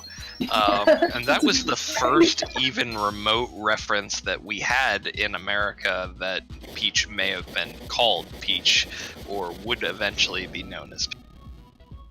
And SMBI is getting QLEX at the Boomer location, and those candles cause a little bit of a slowdown here. Fortunately, QLEX is the only one that has a physical attack, so hopefully SMBI will be ready with a quick, perfect defense figure, because it is a tough one to do. Yeah, even at this slot, like, this is Boomer. It's not quite as powerful as Kulex's lair slot, but it's still 2,000 health that he has to deal with, because Kulex is one of the boss fights where the killing the crystals is optional for completion. That means that they do not inherit a portion of the total HP for the slot. It all goes to Kulex, and the crystals just each receive an independent amount of HP, proportional to Kulex's, but he does get the full 2,000, which is going to make this quite annoying to have to do. But SMBI is fortunately well versed in the mechanics of the randomizer and knows and is comfortable with their magic defense and their equipment to know that they can just kill QLEX and the rest of the crystals will just pop on their own. So they safely ignored the crystals entirely and didn't bother wasting any turns trying to damage them. Yeah, pretty good stuff by SMBI. Kulix is really scary if you find him early game just because of the powerful spells that the crystals have, but late in the game, the spells that the crystals and Kulix cast are kind of on par with other spells that you're seeing from other bosses around this area anyway. So something like, okay, if you have Darkstar, yeah, that spell's powerful, but coming from Boomer, I mean, Boomer already has Storm and Blast. He's like, you're already kind of used to that at this point in the game. You can deal with it a little better. And SMBI, I'm realizing now, made the... I can't remember what play they made in the showcase last week. Whether... I know Locke went to Bowser's Keep and that was the right call. Did SMBI go to the volcano? Maybe that's why they're gun. Yes, he did. You're absolutely right. SMBI went to the volcano last week, and Bowser's Keep ended up having it, which is slight. Bowser's Keep right now had a 60% chance, and Barrel Volcano had a 40% chance. Either way, you never know what you're going to get.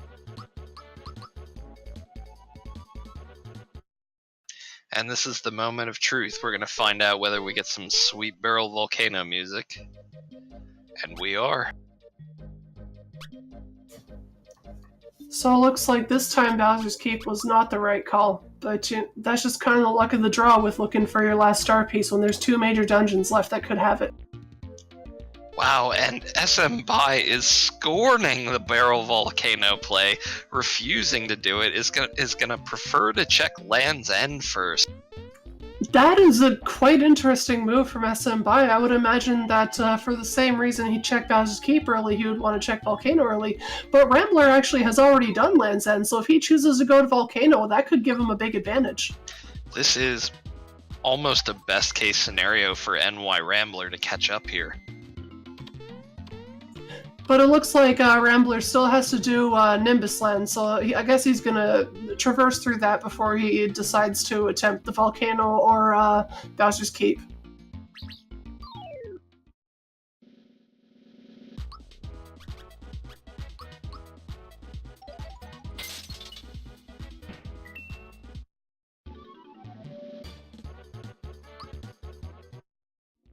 SMBI has come prepared with ice bombs, though, and that is, it looks like they intentionally bought around 4 of them for this exact reason, to take out the Shogun fights in a hurry. Smart move, as in the original game, the Shoguns are weak to ice, and even though they're not weak to ice here, it looks like their HP is low enough that it doesn't matter.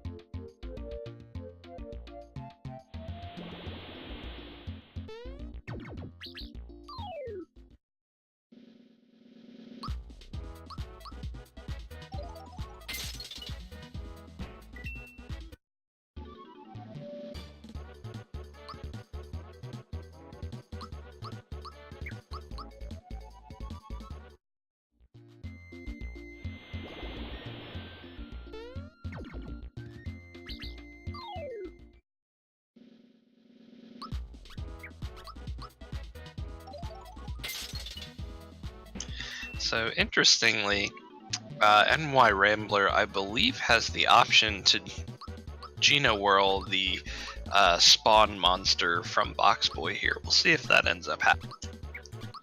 Yes, that's right. The spawn monsters, many of them can be Geno World, and Fatso is no exception. In fact, Bahamut can as well, as not only is he a Magikoopa summon, but he can also be summoned by Chester, who we never see, as he's not included in the boss shuffle, but he is the 4th mimic that's only found in Bowser's Keep. Oh no, he got blown away by the fan! I've seen that happen to any percent runners as well, it's okay.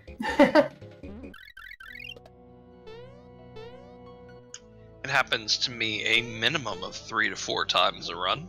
It used to happen to me a lot as well. Could you explain the setup or maybe the manipulation a little bit? Oh, for fan skip? Yeah. Quite honestly, there's like a 2-frame window in which you just run and jump. There are a couple of different setups, but they're all kind of difficult to pull off as they're like almost pixel perfect. So really, sometimes if you don't want to bother with that, just wait for him to not blow and hope you get lucky jumping across. It's a trick that I'm not very good at because the way you're supposed to do it is just buffer your run and hit a 2-frame window of jumping as the room loads. Like not when it immediately loads, you wait for 2 frames and then jump or something like that, and it gets you past him. There's also a way that you can align yourself versus the back wall and then jump, but that's also kind of pixel perfect. It's about on par on difficulty as getting the higher up chest in the Mushroom Kingdom shop basement without jumping on the Toad Grandma's head. But yeah, it's a stupid trick and it makes me mad, but we have to do it. Yep, and I will share in that pain and try and learn it someday because it is infuriating to lose time to that fan. Yeah, it's there's a similar jump that you have to do if you're speedrunning the most of the stuff category, which I've been practicing a lot lately. In the Sunken Ship, the room where there's a dry bones guarding a wall of boxes that has a room enclosed in it with a single chest. That's the room just before where the hide-in slot is. It's when you enter that room, it's also a 2-frame jump to get over the dry bones head. It's very similar to the fan skip.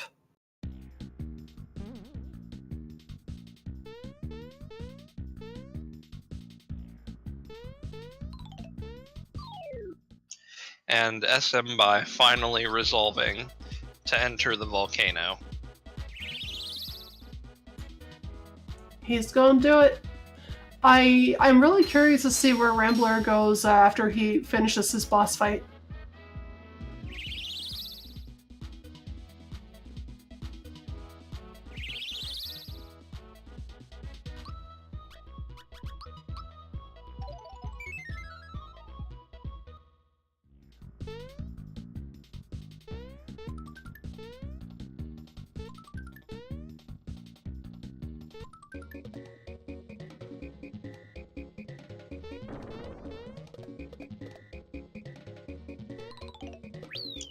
And SM by gonna pick up yet another, probably their last overworld star of the seed. I wonder if there's any that he hasn't gotten yet. I don't think he's gonna be death abusing, but I'm just curious, just in case Smithy is really, really bad. I don't think SM by did the C. I think I saw them both do it. I know NY Rambler did it very early, but I think SMBI did it after he got his first star piece.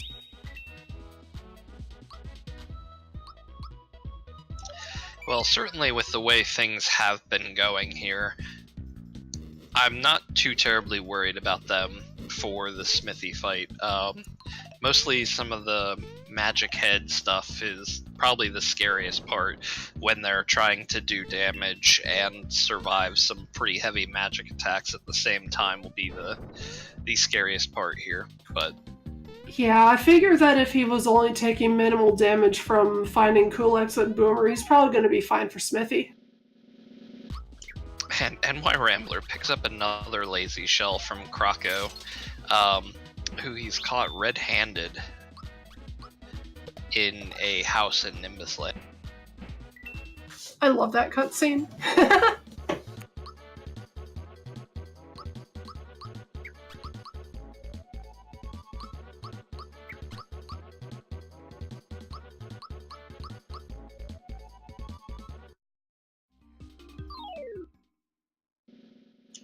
As with other randomizers, there's a couple select locations that you only really see in randomizer runs of the game. The Peach's location, the Peach's bedroom location, is one that most people know about but don't generally see in a speedrun, but it's part of our early game in the randomizer very commonly now because it's available straight away. But that Krako cutscene is certainly one that you'll almost never see unless it's a randomizer run. I'm trying to think, there's one other good one. SM By talked to a bush in Booster Pass for a free frog coin earlier. That's one that you also may have never seen before. That's actually done in every single category of the speedrun. Oh, is it? Yeah, that makes sense.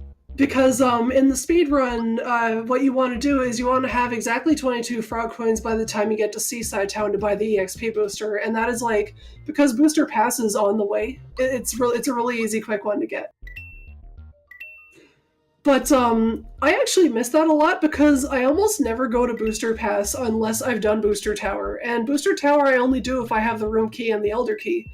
So it's kind of funny, like, I do that all the time in the speedrun, but in the randomizer I actually never do it very often.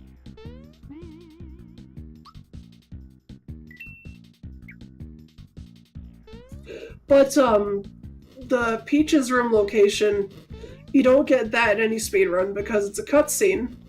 It just gives you like a mushroom. And even in the quote-unquote 100% category, it doesn't give you anything unique, so it's not required. So we never go there, we just go there in the randomizer.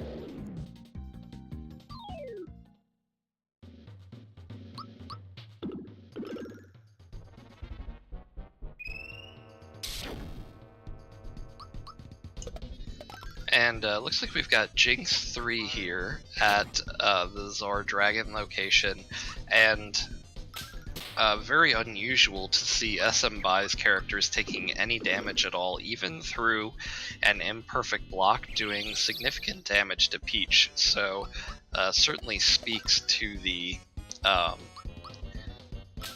anything can happen kind of element of the randomizer. Even this late stage in the game, you can still get surprised and have to react to things. Oh yes, absolutely. At this slot in the original game, both Zardragon and Zombone are quite powerful, and with their two stats randomized, if both of them get kind of a high roll, the attack stat inherited from the slot is based on the average of the two. So Jinx, which is entirely physical attack based, can be quite powerful. But doesn't matter, still took him out. Yeah, fortunately the most dangerous section of the fight, there's Star Piece 7 for SM Bai, so we'll have to see whether they elect, and giving us a light show of their button presses on their input screen. We'll see if they decide to go through the Axum Rangers or backtrack out of the volcano. I never realized just how laggy that cutscene is on emulator, because I only play this on emulator when I'm testing new dev features.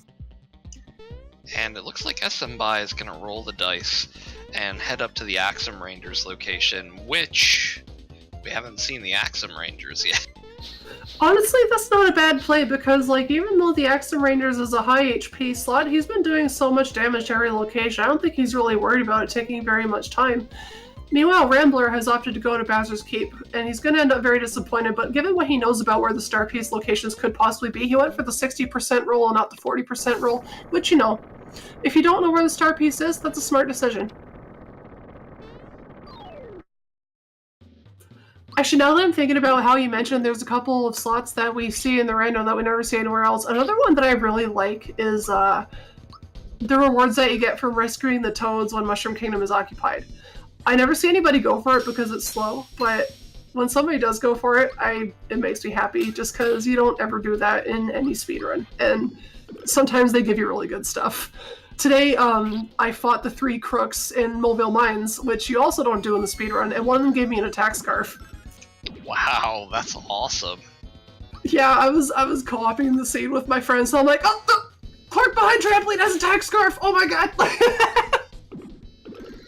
I think SM Bai did do the toad rescues because it was one of the two. Whichever one went to Mushroom Way immediately without checking any items, which I think was SM.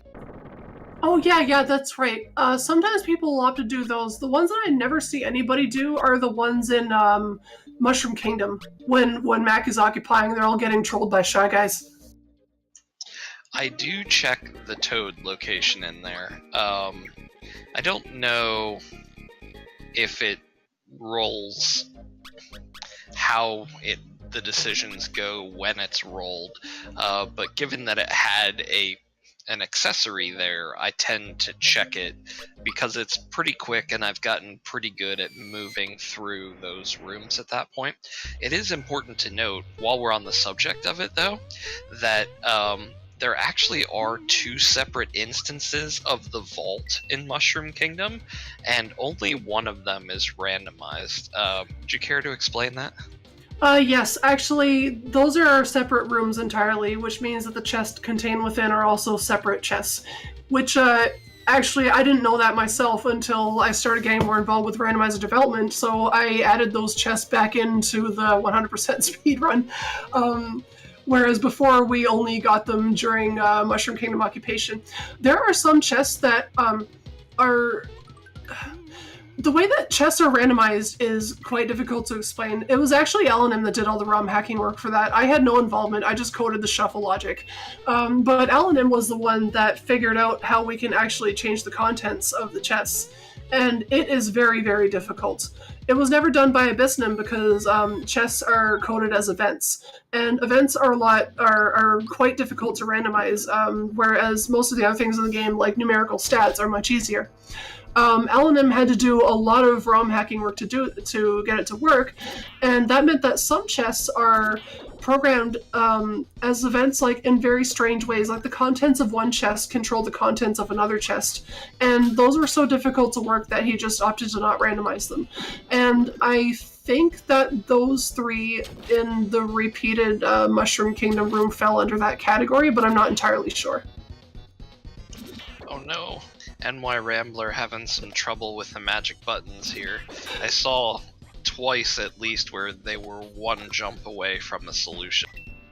Oh yeah, I'm definitely seeing that. I feel his pain because when I was coding Bowser Keep entrance shuffle, I had a bug where even with the randomization of puzzles flag turned off, I had a really, really strange memory bug where whenever I walked in here, it would press down one of the first 2 buttons at the bottom left. And then I would have to figure out what I was doing just to be able to test if the exit to this room even worked. And I was just getting so mad because I'm supposed to be able to test it in like 5 seconds and instead it's taking me 5 minutes. But he gets it. There it is.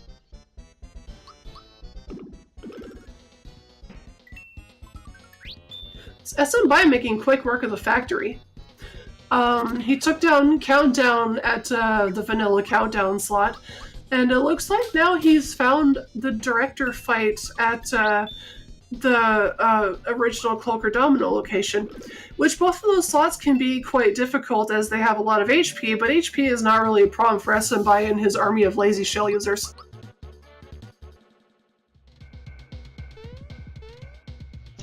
Cloaker and Domino is a really interesting fight overall, and the decision making on how to approach it is interesting in the randomizer, and everybody kind of has their own preferences on it. But I was in a situation today where I had Cloaker and Domino at Jinx 2, where they tend to have perhaps higher evasion than they normally do, which struck me as I need to find a good way to take care of this. And so because the Jinx and Jagger locations have very low magic attack, I opted to knock out Cloaker first, and it ended up being a really smart decision for 2 reasons. One, Domino and Mad Adder, the snake that Domino rides, actually have less HP, or is it totally averaged out? If you're fighting the actual Cloaker Domino boss placed in a different slot, then I believe you're right. The HP that Mad Adder would receive is going to be lower than Earthlink's. It's still proportioned the same as it would be in the original slot. Yeah, so in the vanilla slot, I think Domino and Mad Adder have almost 1,000 HP less than Cloaker and Earthlink. I can actually check that. I did make a sheet for this a couple weeks ago. If we have... Yeah, I'm pretty sure that's my fault. because I was also trying to track down some information to make a Oh. sheet of my own. Oh no, it was a good thing to do. It's just like, I have the source code set up on my computer, so I just made it spit out all the values that it calculates for every possible boss combination, and I just put it into a CSV file, just so that it's like easier for both of us. But yeah, you're right. Mad Hatter has 1,000 HP less than Earthlink in the original game, so like, Mad Hatter has 1,500 and Earthlink has 2,500. So if you go to a boss slot where there's only like 1,000 HP for the snake to have, then Mad Hatter would have like much less than Earthlink would. It's still like proportional, like 15 over 25 is what Mad Hatter would get to whatever Earthlink has. And SM Bai has anticipated the Valentina fight for a very long time, as you can see here. Probably put one of their strongest attackers in the center location of their party just for this fight.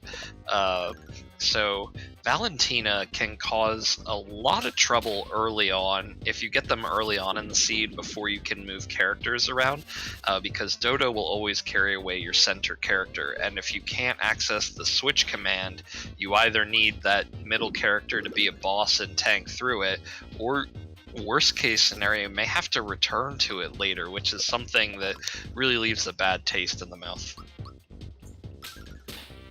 Yeah, putting someone that you're confident taking alone to Dodo in your middle slot, like as early on as possible. Very, very smart move. It's a move that like I often forget about.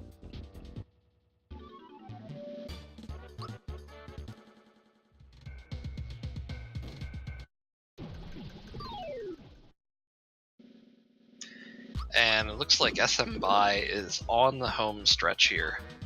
Just got a couple of bosses to fight at the factory boss locations, and they'll be on their way to Smithy. Meanwhile, NY Rambler making their way through the Bowser's Keep doors at a decent clip.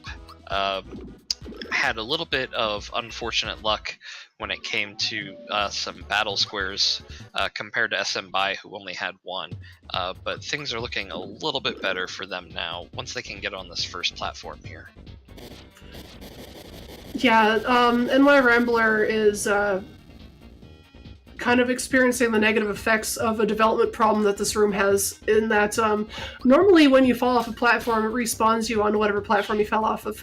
With Bowser Door Shuffle, that can't happen here, because for whatever reason, this room has a problem where if you die here and try to reload the room, it doesn't actually reload the level. It spawns you way off the map with the room not loaded, even when you try to force it to actually run the room's entrance event. So I just had to find the event that respawns you and force it to just reload that room in order to get it to work at all. But when you reload the room entirely, it just puts you back at the front of the room instead of whatever platform you fell off of. So unfortunately, people that like have a little bit of trouble in that room are going to be having a lot more trouble in that room with the DS flag turned on. That's wild. I had no idea. There's so many little intricacies like that are really interesting. That you don't really get to see or understand, or sometimes even notice until somebody points it out to you. That's really cool. I had no idea that worked that way. Meanwhile, SM Bai finds the pick-me-up location, the pick-me-up shop, which is Toad in Smithy's factory, and loads up on like 15 of them before the final fight. Oh yes, that's right. Toad actually is, if the pick-me-up does not appear in a frog coin shop or the juice bar, Toad is guaranteed to have pick-me-ups in his shop. However, I believe I wrote it so that that's not exclusive to other shops. It's not like actually considered when you're assigning each item to one shop. But I think that it might have just been in a shop that didn't get checked. I don't know if anyone checked Hinopio's shop in the volcano. It could have been there. It could have been in one of Krako's shops. I'm actually not sure. But because I wanted to be nice to people, I made sure that Toad was guaranteed to have pick-me-ups, unless there were conditions that made it not viable for him to have pick-me-ups. See, this is one of the few times where I decide to be a nice developer. Other times I'm just mean and I do things like add the shop flag that has only goodie bags.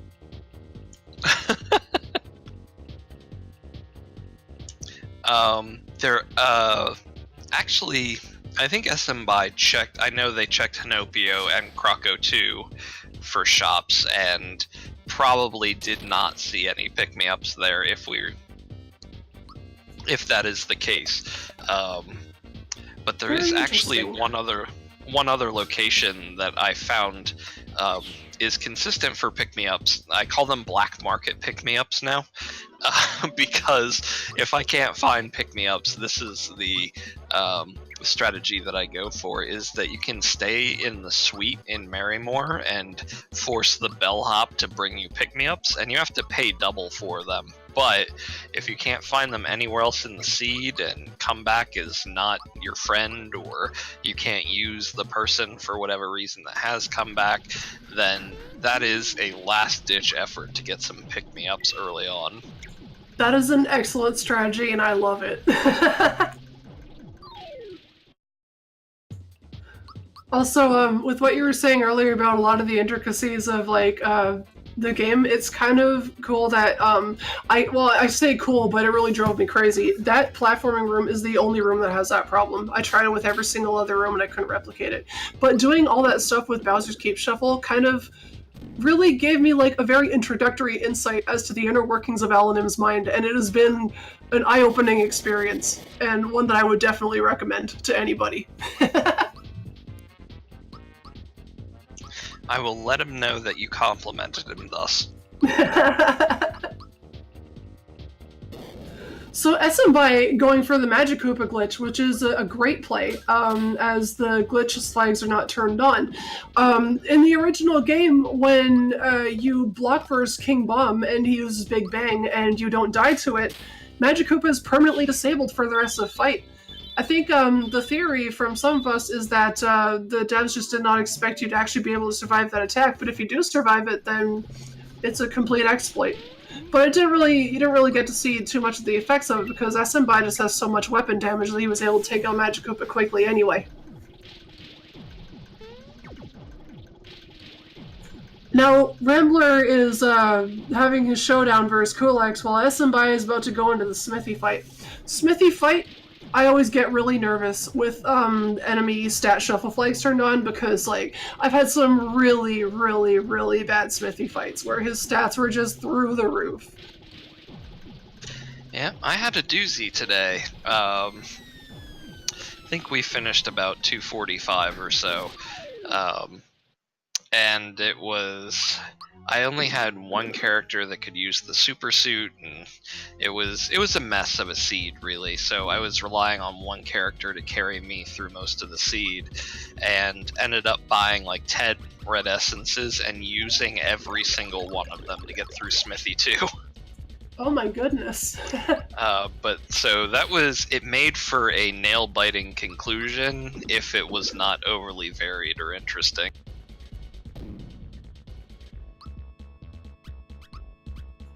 I think one of the worst Smithy fights I had was a while back. I believe it was before Chess Shuffle became a thing. Or it might have been after. Whatever the case, I only had a small handful of red essences at Smithy. And my team could not survive a Sword Rain from a Shy Guy, as well as any of Smithy's AoE spells. So my only option was to toss up a red essence. In fact, toss up all my red essences on the same character, one after another, and wait for the Shy Guys to deplete their FP before I could actually have any hope of finishing the fight. And I didn't have any red essences for Smithy 2, but I had no other way to get through Smithy 1. Well, you know what they call somebody who just barely scrapes by using all of their red essences to beat Smithy. Winner. That was true. I did get first place in that race. Speaking of, SMBuy heading into the second phase of Smithy here, and he's just, I very recently realized that they're just standing on a bunch of Smithy skulls for this fight. It's a little dark for this game. Previous iterations of Smithy, I guess. Well, it's funny. Everybody has a funny kind of idea behind it now that's borderline conspiracy theory type kind of stuff. So I started out thinking that it was like a Highlander situation, and this is certainly going to date me here, but I think that the smithy ended up taking the heads of all the other smithies in order to become there can only be one, so to speak. If you're not familiar with Highlander, that won't make any sense. But what will make sense is somebody else suggested about the same time that I regurgitated that, is that this is the rando convergence room. So this is where all smithies go from randomizers when they die. I like it. What I just noticed that Smithy's normally very powerful bullet attack is only doing 24 damage, so SMBI's in really good shape here. Typically in the speedrun, you want to get 2 rounds of 100 super jumps on the tank head and kill him before he even transforms, or you can get him with fire bombs and force him to transform to chest head, because the transformations that Smithy does are actually based on how much HP he has left. But if you typically, if you're not using super jumps, then after the first 2 turns, 2 or 3 turns, he has a 50% chance of transforming on any turn where he didn't just transform. You're going to get Mage Head very soon. And Mage Head has absolutely awful defense, physical defense. And for SMBI with his army of lazy shells, that's going to work in his favor very well, especially with his very, very high defensive power.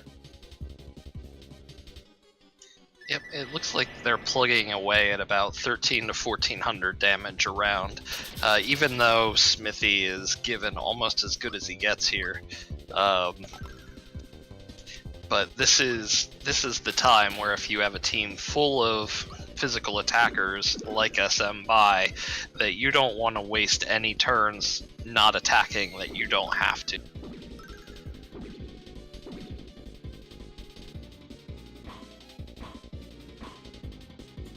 That Darkstar on Peach, or I guess it was Mallow. The Darkstar on Mallow was quite powerful, but Darkstar, I think, is the strongest single target spell in the game, and it wasn't enough to take down Mallow, so SMBI is definitely in very good shape. Nah, it's gotta be the Spritz Bomb, right? Spritz Bomb is the only thing that ever kills me. Oh, well, Spritz Bomb isn't a spell, but you're right, that Spritz Bomb is very powerful. It's, I think, GG's to SMBI, he finishes at a 208. What we think is a 208. I'm not sure if we ever caught up on the timer there, but either way, an extremely respectable time. Anything less than 2.5 hours is a very, very, very good time. Although, if you're familiar with SMBI at all, you know that they've certainly got a couple of god tier seeds, and definitely has 1 or 2 sub 2s under their belt, I think, which is insane. Yeah, I just got a DM from SMBI that says I should ask you to roll seeds more often. Awesome. Very, very well done to SMBI. And Rambler will not be far behind, as he's about to pick up his 7th star piece in the Barrel Volcano.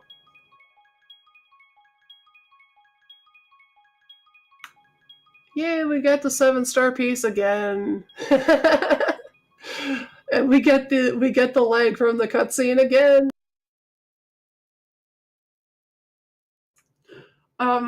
But yeah, like you were saying about Spritz Bomb is very, very powerful. I think the strongest physical-based attack in the game is Loco Express and then Spritz Bomb, but only one person uses Loco Express, and we all know who that is.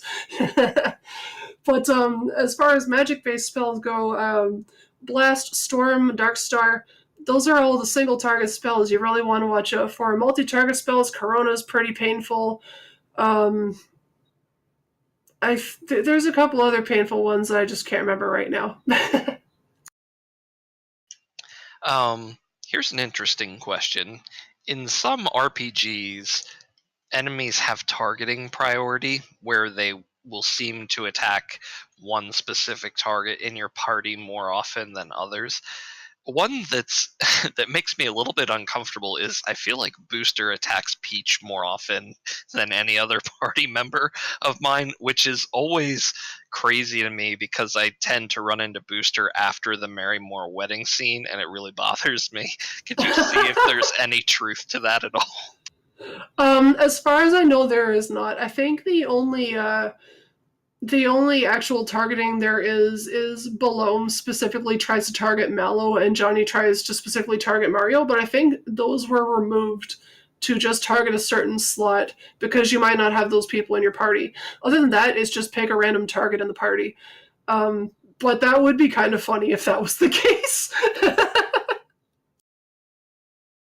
That you could, I wonder if like Valentina would always target Mallow or something after he took his castle back from her.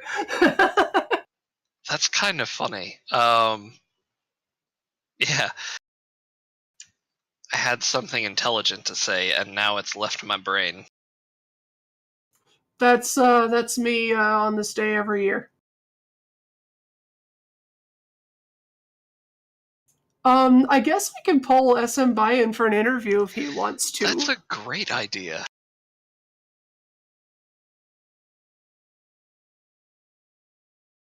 I don't see him in any of the voice chats though.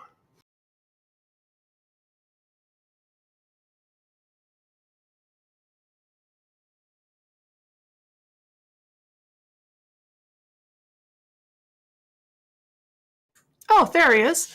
Congratulations, SM by GG's on finishing the seed. Oh, thank you. So, how did you feel about getting that ball solitaire on your first attempt? It was pretty good. It's I was a little bit worried about the ball solitaire because you're used to just vanilla.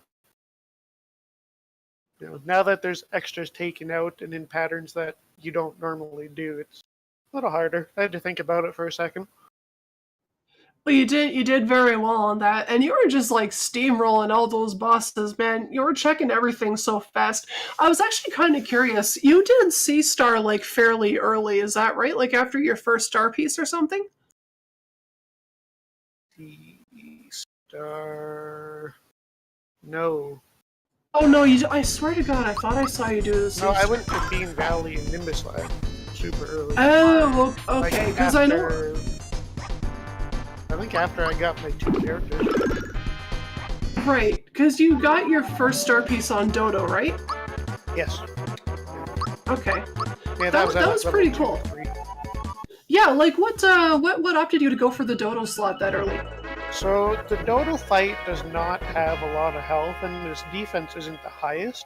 So generally if I end up having somebody with like super high attack like Peach did, I think she had, I don't know, close to 300 because of Super Suit and Lazy Shell, then I just did it. Yeah, that super suit having the 127 attack power, like just before the cutoff where it becomes negative, that was pretty sick. You found quite a few of those, I think. Right? I think I found 1 and I bought 2, maybe? Something like that. I can't remember. Oh, okay. Yeah, that's right, because they're always available in at least one shop. So what was it that made you decide to go to Land's End before Barrel Volcano after you cleared out the keep? It was another 50-50. Never take me to Las Vegas, because I lose the gamble every time. I guess that's fair. Yeah, we were both kind of curious because, like, oh, Bear Volcano is 2 checks and Land's End is 1, so we were just kind of curious why you were opting for Land's End. But I feel like if I was in your situation, I'd go to Land's End just because I know I'd be super mad if I did Volcano first and it was in Land's End. Yeah, I've had that before. That's fair. We were also a little bit worried that you were a little gun shy from the showcase last week where you elected to go to Barrel Volcano before Bowser's Keep and kind of got burned there too. Just never lucky, man. Yeah, Sorry. no, did the opposite this time. When Bowser's Keep and nothing was there. I really wanted to go to Bowser's Keep at like level 5 with Peach. It didn't happen though. I think you probably would have gotten by based on your red door luck. I think you only had 1 battle scene, and Yeah, you had that one crazy all quiz scenes that were even like the short quizzes. Yeah, that was crazy. I'm like, huh, look at that. That was a good door to take. Yeah, we were so hyped when we saw you get the randomized ball puzzle and then just like do it on your first attempt with what seemed like no problem. I was like, what the crap, dude? Because like I certainly, man, I'm so used to what you have to do in the vanilla game from like having to speedrun it all the time, and like, oh man, I would be totally a fish out of water with that. Yeah, the only thing I know is that you want to get the balls out of the corners. Those corner spots are pesky. Oh yeah, you're quite limited with what you can do with a corner slot, that's for sure. So, a couple of the palettes that you created actually were using this palette swap, which I thought was kind of cool. The Demon Mallow and the Black Dress Peach, I think, were both your creation. Yeah. I was hyped when I saw that. First I saw Shadow Peach and I'm like, oh, that's mine. And then Demon Mallow shows up and I'm like, wow, what a seed. So I was saying earlier that when we were working on the palettes within the graphics team, we just did the palettes for the standing sprites, and I didn't realize that when I wrote the code for the palettes to apply them to the battle portraits, that it meant that Demon Mallow had a red background instead of a black background, so he was like extra Demon Mallow. Yeah, I noticed that with, I think it was Frog Mallow. He ends up having like a green border around his battle portrait. Oh, I see. That's kind of interesting. Oh, I guess that makes sense. That makes total sense, actually. The white border mesh would probably be the same property as the white color on Mallow, so... yeah, you're right. So, I not only did my sprites for my palettes for Peach and Mallow get used, but both of them were like the top tier characters in C. Yeah, we got One to... had Super Suit and Tag Scarf, which complemented each other with opposite defenses. And the other was like Super Suit and Jinx Belt, which boosted the defenses. That was definitely pretty cool. We got to see those palettes get used quite a lot on your side.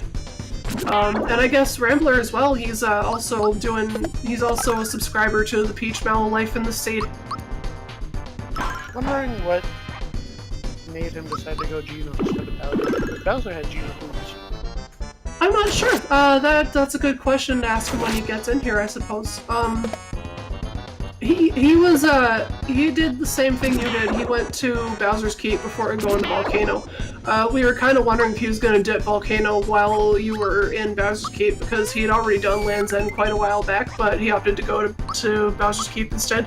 Which, 60% versus 40%, that's honestly, that's the play that statistically you'd want to make. But I think you were just, you were a bit faster at just steamrolling bosses. Yeah. I see that Geno has Geno Whirl. Maybe that has something to do with why Rambler is keeping them in the party. It could be, and I wonder if he's thought about using Geno Whirl on 3 of the hammers here, but not the 4th one. We were also commenting on some interesting things that happened in your seed. So one of the things that came up was that the Bambino bomb was behind the rare frog coin, and we were like, oh man, we really hope that nothing is located, that no star pieces are located behind that, and it turned out that there weren't. And despite that, you ended up opting not to do the minecart minigame, which, as we sat and talked about it, we're like, well, what's going on here?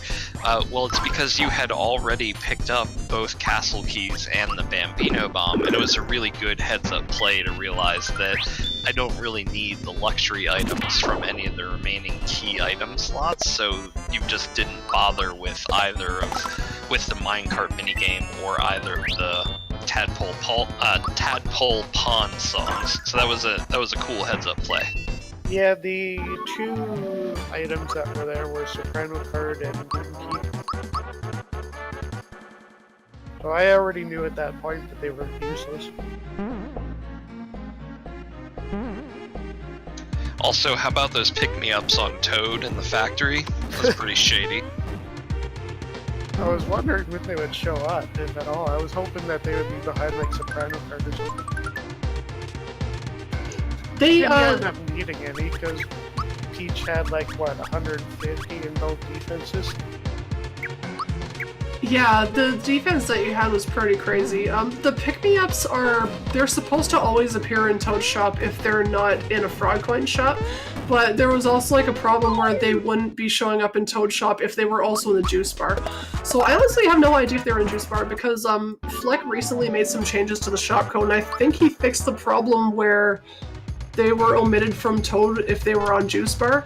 So I don't know, they may have been in the Juice Bar. Not sure. I don't think Rambler checked the full Juice Bar either. Well, How- the song. Both of you making very good use of the Sia. As soon as I saw that, I'm like, I'm getting it now. It's gonna come in handy a lot. I'm terrible at hitting encounters. Honestly, whenever I mess up the factory and like most of the stuff speedrun, the Sia saved my life. It's such a good item. We got it so early too. Yeah, it's really great to have in the randomizer. Especially like if you ever have to backtrack out of somewhere, it's like even if you speedrun the game, like backtracking is not going to be movement that you're used to. No, not at all. Well, I know Rambler was hoping for his first subdivision. Maybe on time to get it. Yeah, as long as he doesn't have any like major hiccups during Smithy, he should be totally fine.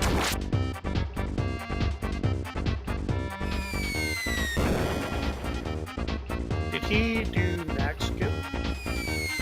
He didn't get it, no. Okay, don't tell me who it is. I want to find out who's that max that going to Cooks. Go for it. Because I know it's either Mac or Axums.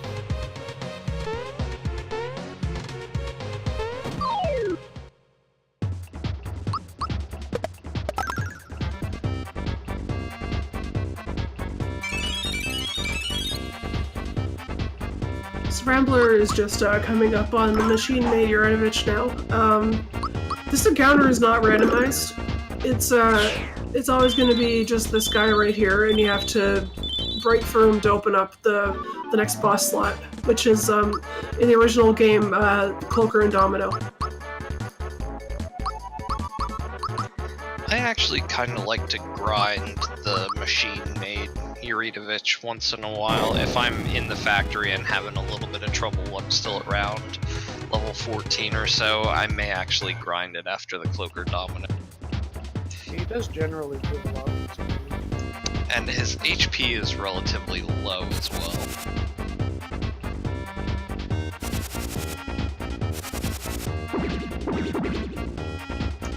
And unfortunately, NY Rambler does not have Peach in the center slot, so they're going to be forced to use Mallow with the masher against Dodo here. Still won't take that long, but probably not going to two-shot it like Peach. Oh, never mind, I stand corrected. He was getting quite good rolls for the masher there. He's not by 4. I know it was in a shop at some point, I think. It was. I think we also found it in the chest. At least I did.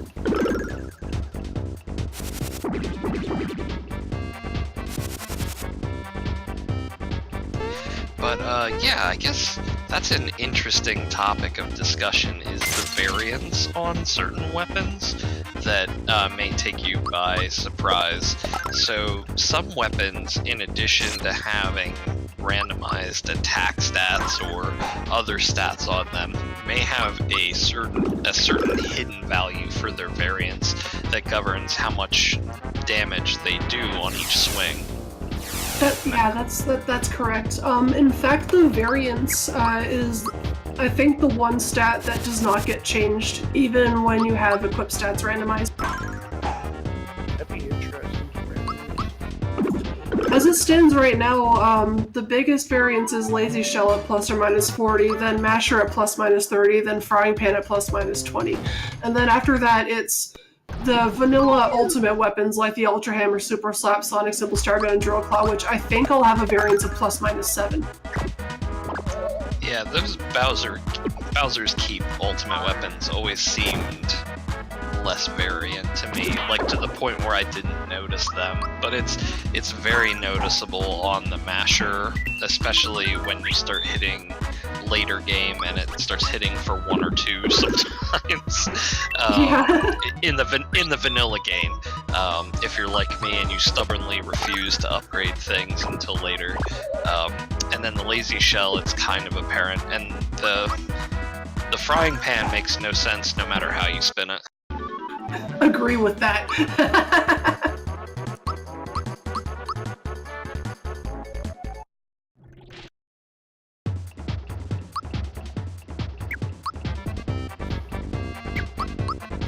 Rambler bringing it up in the Inner Factory now. He's in the home stretch to finish the scene. Yep, it is going to be a race here to see whether or not SMBI can finish the minecart game and pick up the shiny stone to go and see who's at the Culex location. I don't even remember where I buy fireworks from. All I know is that it's after minecart. It's the house behind the mobile shop.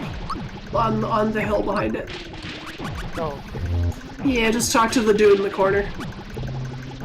It's one of my favorite comments to make is that you trade fireworks to a child for a shiny stone, which I think makes Mario kind of a bad role model in this game, is selling explosives to kids in trade for shiny stone. Mario is a hilariously bad role model in this game. Like, he's written, like, you understand just from, like, the world building in this game that Mario is a celebrity and a lot of kids, like, look up to him. And then there's a cutscene in Rose Town, like an optional cutscene, where Mallow has to hold him back from beating up on this little kid for making fun of him. And then he sells fireworks to children and is just, like, generally passive-aggressive, and you can make him say rude things to, like, the little green guy jumping on the bed in the Mushroom Kingdom. It's just like, okay, so Mario doesn't actually have any dialogue, but he's still hilariously written. I just love that about this game. Oh yeah, the pantomime against Valentina, where he looks like he's about to hit her, is also not good role model. Yeah. The fish shake. And all of his passive-aggressive, like, face planting on the floor whenever someone's talking to him too much is just, like, too good. I like the one that's really, really brief. Whenever they're telling the story to the Chancellor in the Mushroom Kingdom, when you first have Bowser in the party and you invite Peach and everything, they reenact. Excuse me. They reenact. Excuse me. They reenact the scene of Exor crashing into Bowser's Keep, and Mario plays Exor and does that really weird sprite that he has where his eyes are kind of rolled up into his head and his arms are spread out and across and his mouth is like jabbering. Mario actually does that again behind Bowser's back or behind Peach's back later on in that scene, and it's hilarious and cheeky. I love it. Everyone's making funny faces at Peach because they all know she's just trolling. She's not actually going to stay in the Mushroom Kingdom. But Mario just, like, makes the best face of all. I actually made, like, a stand-up perler of that sprite of Mario as a prize for AGDQ this year. And I'm sad that it's no longer on my TV stand, but I was happy to see it in the interview rooms during AGDQ.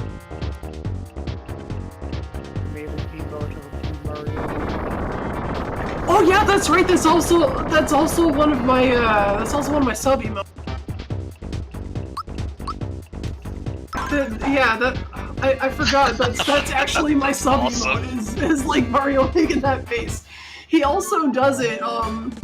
If you cancel your save like 30 times in a save menu, I think if you try to save over a previous file that isn't like your current save, if you like cancel 30 times or something, he makes that face in the save menu. He also does it when he's falling through the clouds in Nimbus Land, and it's just the best sprite ever. It's also my Twitter avatar. Like, it's just such a good sprite. It is really good. I love how much use it gets. And it's one of those things that I don't think any of the other RPG iterations of Mario ever kind of captured the way that this one. One of my other favorite things about, like, the way that this game is written, like, all the cutscenes are taken out in the randomizer, but in the original game, like, everybody in this game is just really sarcastic. And I dig that aesthetic. It was very mid-90s. Like, the Toad that says I left my bazooka at home, or Mallow being sassy to Valentina in the throne room, or Peach calling Bowser an idiot, and this game is just really good. Oh my gosh, now I want to create an emote of Toad with a bazooka. That is an incredibly good idea, and I am all for it.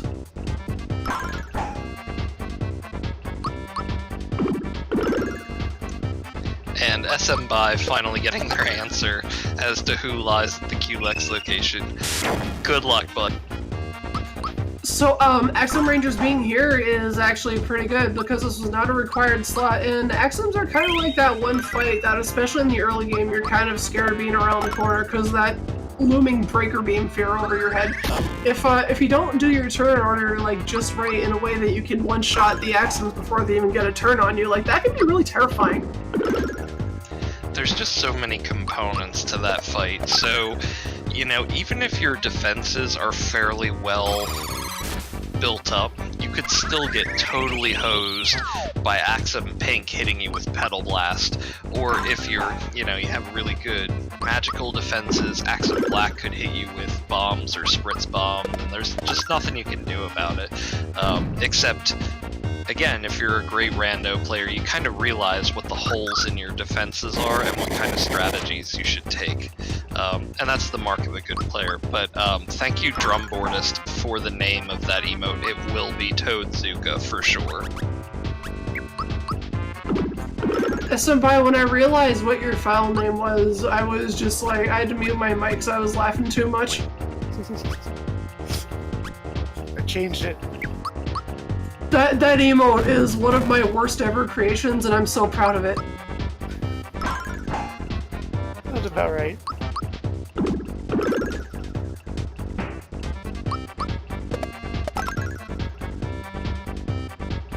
So one of the more in-depth things you can do here, we'll see if SM By does it or not, is trying to time out when the Axum Rangers die so that your team gets more turns before Breaker Beam goes off. That's probably less important at the QLEX location because there's just so much HP to chew through, but at a low HP location where it's basically a race, a damage race, that could make all the difference in the world. Rambler is not getting as lucky on Magic Koopa. He hasn't, I don't think he's seen King Bomb yet. He just keeps getting Bahamut over and over again. Which is really too bad because I think they still do have Geno Whirl there on Geno. That would make things a lot easier on them. Yeah, being able to whirl Bahamut, I think, is like kind of uncommon knowledge.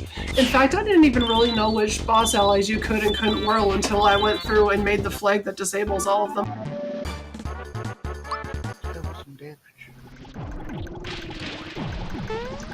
Drumboardus asks, what was the real swing in this race? What were some of the defining factors here?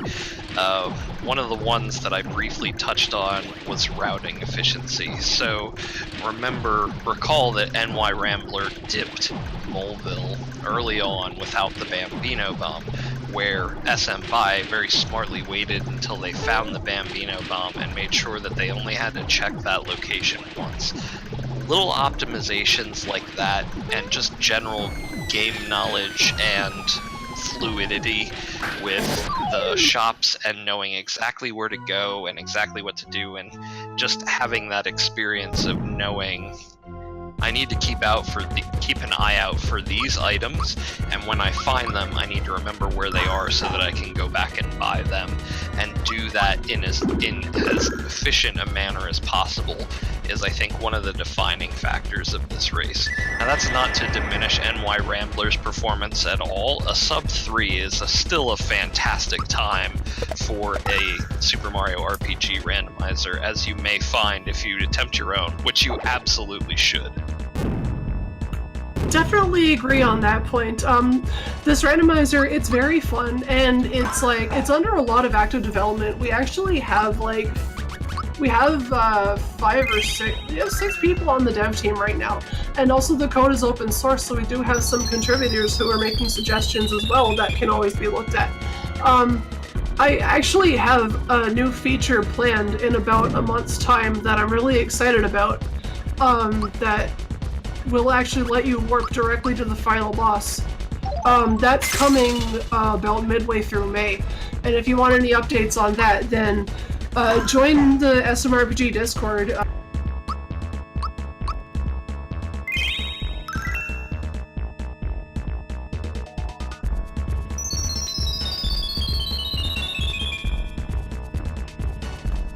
Is it that?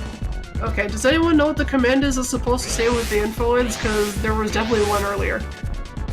Title says SMRPG. Wow, it didn't work. Why didn't it work? Well, I guess the bot is broken, so I'll just drop a couple of links in the chat. First of all, here's a link to our actual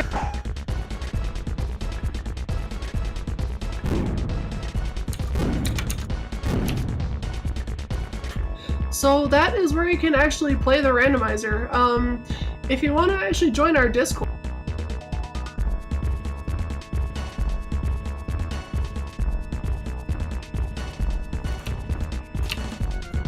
that's a link to our Discord as well. And if following Discord servers isn't really your thing because you're already in like 90 of them, we also have a Twitter account for SMRPG Rando where news about restrained races, feature development, and other things like that is posted. You can follow that here. So since the bot isn't working, I'm just going to pretend to be the bot right now. But yeah, Rando gets a lot of development at the moment. There's lots of people playing it. It's pretty fun. I can just like browse the SMRPG directory at almost any time and see somebody playing it. So it's pretty cool. So yeah, Rambler is on his final stretch of the run. He made it through Smithy 1 pretty unscathed, and he's just got to truck through Smithy 2, which, given that he also has a lot of good equip, should not be a problem for him.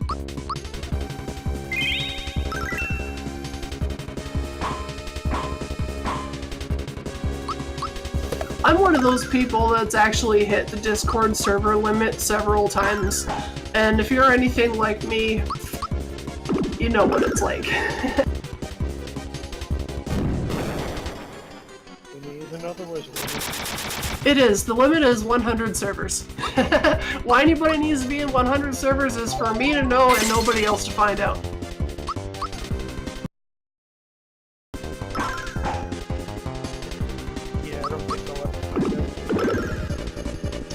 I see here a list of Pidge's servers. It says Pidge Fan Club 1, Pidge Fan Club 2, Pidge Fan Club 3. No! Don't tell them about the fan clubs! They're membership only! How many members are in them? 69. Oh wait, no, 70. Somebody just joined. The word is out. A lot of them were actually test servers that I had to like develop Discord code on that I just forgot I was doing, or just couldn't figure out how to fix.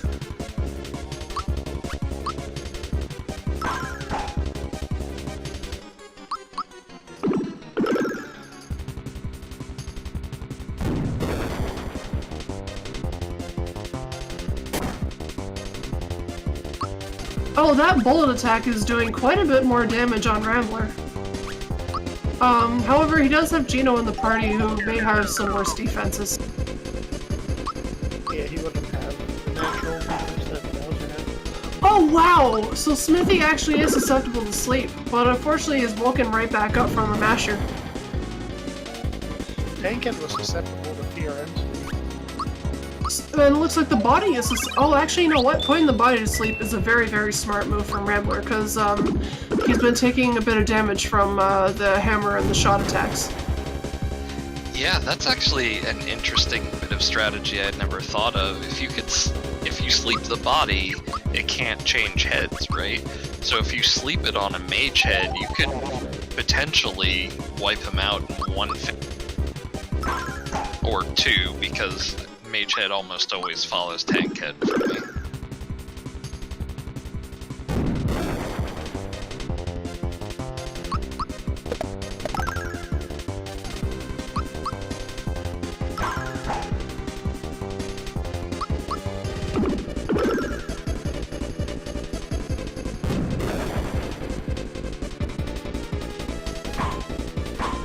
So the Sleepy Bomb, as well as every other status effect, does wear off after 3 turns, but he was able to put off the transformation for those 3 turns, which was a very good move.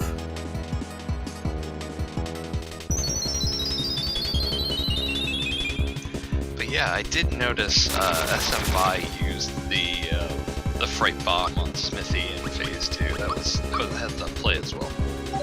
And NY Rambler pulling out the Krav Maga there on Mallow and getting a block on the finger guns there. That's harder than it looks. That's a difficult window to learn.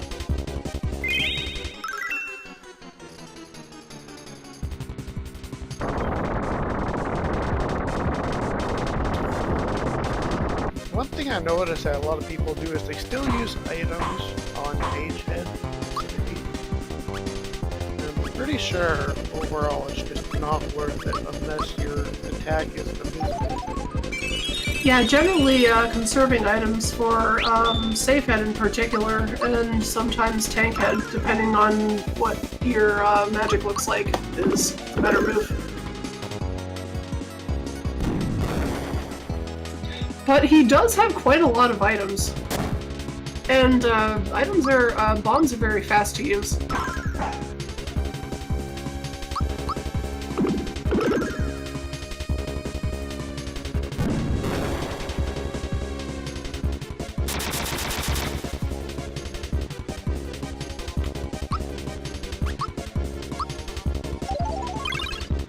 So we're about to finish an hour under estimate. Yeah, I tried to show off what I could, but you know, everything is done now. And NY Rambler finishes with a time of 2 hours and 43 minutes and 40 odd seconds. Congratulations, NY Rambler. Thank you. Show off what I could, but you know, Very well done on your run as well. Somebody was telling us that you wanted this to be your first sub-3 seed, so congratulations on that as well. 2 hours and Shout out to 43 two minutes Super and Suits you 40 could buy. odd seconds. Congratulations, I know, right? NY Rambler. If it wasn't for that, Very this seed is well awful done on your run because, as well. because the Somebody was weapons telling weren't us great that you outside of wanted Lazy this to be your Shell, first so sub-3 seed, so the fact that I get congratulations on that Super as well. Shoot going on Mallow and him having Masher of all weapons, just... I know, right? Who was your third SMBI along with Peach and Mallow? Oh, Bowser. Bowser, I was running Gino because he had come back, just as a safety valve. Because Princess having the double boost already on the Lady Shell made Gino boost a little weaker than it should be. I'd rather have comeback than Gino boost. Yeah, I never really bothered boosting anybody until like the end. Yeah, it didn't really make sense because both, you know, Princess and Mallow were hitting a ton of damage. It was a little bit unfortunate there. Yeah, I never We were really kind of bothered thinking that boosting maybe anybody you until were like the hanging end. on to Gino for Gino Whirl, and it actually could have helped you out in a couple situations. Which one was it? Magikoopa / Kamek there at the end. You can Gino Whirl the Tsar Dragon, and it actually could have helped you out. Oh, you could Gino Whirl Bahamut. Yeah, that's right. Okay, well, the only issue with the Magikoopa fight, other than Magikoopa having a ton of HP, was Jinx hitting like a tank. But the only thing I know, I only know how to do Gino Whirl and Exorb, so I use it there, obviously.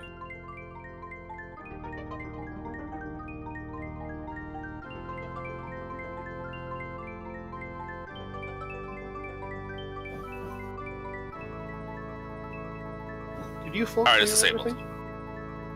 I'm sorry? Did you full clear everything? No. Oh, I did. Oh. I skipped Jinx and Bean Valley. I think that's all I skipped. I went to... When I had 6 cars, I went to Castle over Volcano. That was the only wasted time I did. Go I on. went to Castle and Land's End and Mines before Volcano. Yeah, the only things I didn't see were any of the Jinx fights. I didn't do any of 4 of them. I didn't do Punchinello, and I didn't do the 2 Bean Valley bosses. So I dodged Axums. So that's good. Do you want to know where they were? I'm hoping they were not at Mega Similax. That would probably suck. No, they weren't there. Jinx 3, that's even worse, probably. Nope. No, I don't know then. They were at Kulex. Oh, cool. Well, that's probably the best place to go for, because with these flags, we have the star not ever at Kulex, so that was good. Yep. And Kulex I actually ended was up doing Mac skip, so it was down to either Mac or Axums that I had left. Yeah, Mac was vanilla. Yeah, I didn't see Booster, I didn't see Czar, I didn't see Calamari, I didn't see the second box. Those were all one of the 7 bosses that I skipped, I guess. And if only I had skipped Castle, I would have probably got this done half hour faster. Yeah, Castle seemed like it was a smart play because, if you've only got like 2 dungeons left to check, then 60% likely you're getting a star piece in Castle, 40% you're getting in Volcano. So like statistically you're gonna go for Castle. It's a smart play. It just, and this time it just didn't work out. Yeah, well, the smartest play would have been to go to Bean Valley, but I decided, Bean Valley is only 2 items, and it's only it's fast and all that. I just decided if I wanted to try to beat SMBI, I needed to skip some things, so that was my logic behind that. But obviously, he still beat me by a half hour, but Well, it's still a very good decision on your part. That's kind of an interesting metagame play. Yeah, I think I did a race one time, and against someone who, obviously I'm an amateur at this game, but still, this shows you that if you get Super Suit, anybody can get a sub 3. Besides that, though, I gambled skipping when I had 5 stars before going to Sunken Ship. I just skipped Sunken Ship and went right to Valentina, and Valentina had the last 2 stars, and I was able to skip almost the entire. When you just said if you can get Super Suit, anybody can get sub 3, that just made me laugh because that's also true of the any percent speedrun. like verbatim, literally. But I can't do super jump, so randomizer is the only way I can get Super Suit. But it's true. Like if you get a Super Suit, you get sub 3. But also, Super Suit in the vanilla game doesn't give you plus 127 attack like it did here. I don't think. This is true, but no Super Suit. I think record is slightly over 3 hours. So anyone who could get a Super Suit could get sub 3. Fair enough.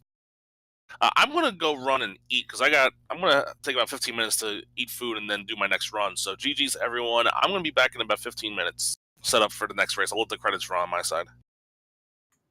Cool. Yeah, well, GG's to you guys. Yeah, congratulations, MY Rambler. Well deserved. Good luck on your next run. NY Rambler is actually doing a Secret of Mana randomizer, which is going to be very exciting. I've actually never seen that before, and I'm really excited to see what he's got in store for us. That is going to be awesome. Thank you very much for racing, you guys. Sinus, thank you for commentating with me. It was a pleasure. Thanks for filling in all the blanks and entertaining some annoying questions and some awesome questions. Oh my gosh, no, it was fun. This was really fun. I hope we get to do this again sometime. And thank you to Randomania for having us. Thank you, Math Girl, for being the restreamer. I'm just going to drop those links in chat again in case you missed them the first time or in case you're just getting here now to some important links for the SMRPG randomizer if you're interested in playing it yourself or getting in with our community and such. Since the bot doesn't seem to be working, I will just take care of that.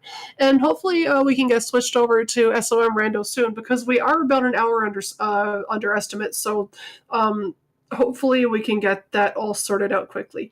But I'll be signing off here, so thank you very much, everybody, for watching. All right, I'll go ahead and take us out. One last reminder, please follow the runners, check them out. Again, they're SM By and NY Rambler, two obviously very talented folks. And we really hope you enjoyed the show and really enjoyed the showcase. This is one of the first times that it's been run as a race. Randomania is probably the first one. The first one that wasn't just a showcase. Please check us out on the Discord. We'd love to have you. I can unbiasedly tell you that it is one of the most welcoming communities I've ever been a part of. Lots of the runners are really open to helping out, and it also doubles as the vanilla speedrun Discord, I believe. So there's a lot of talented people in there as well, running vanilla SMRPG speedruns as well. Just Incredible is in there that had a great run at AGDQ that you should also check out. So Discord, and please again follow the runners. Thanks again to Pidge01 for hanging out with me with some excellent commentary. We hope you enjoyed it. Stay tuned for the Legend of Mana randomizer. We'll see you next time. Yes, and I shall also say thank you to Randomania for having me for the third year in a row, showing this off. It's a blast as always. I'll be sure to submit it next year too.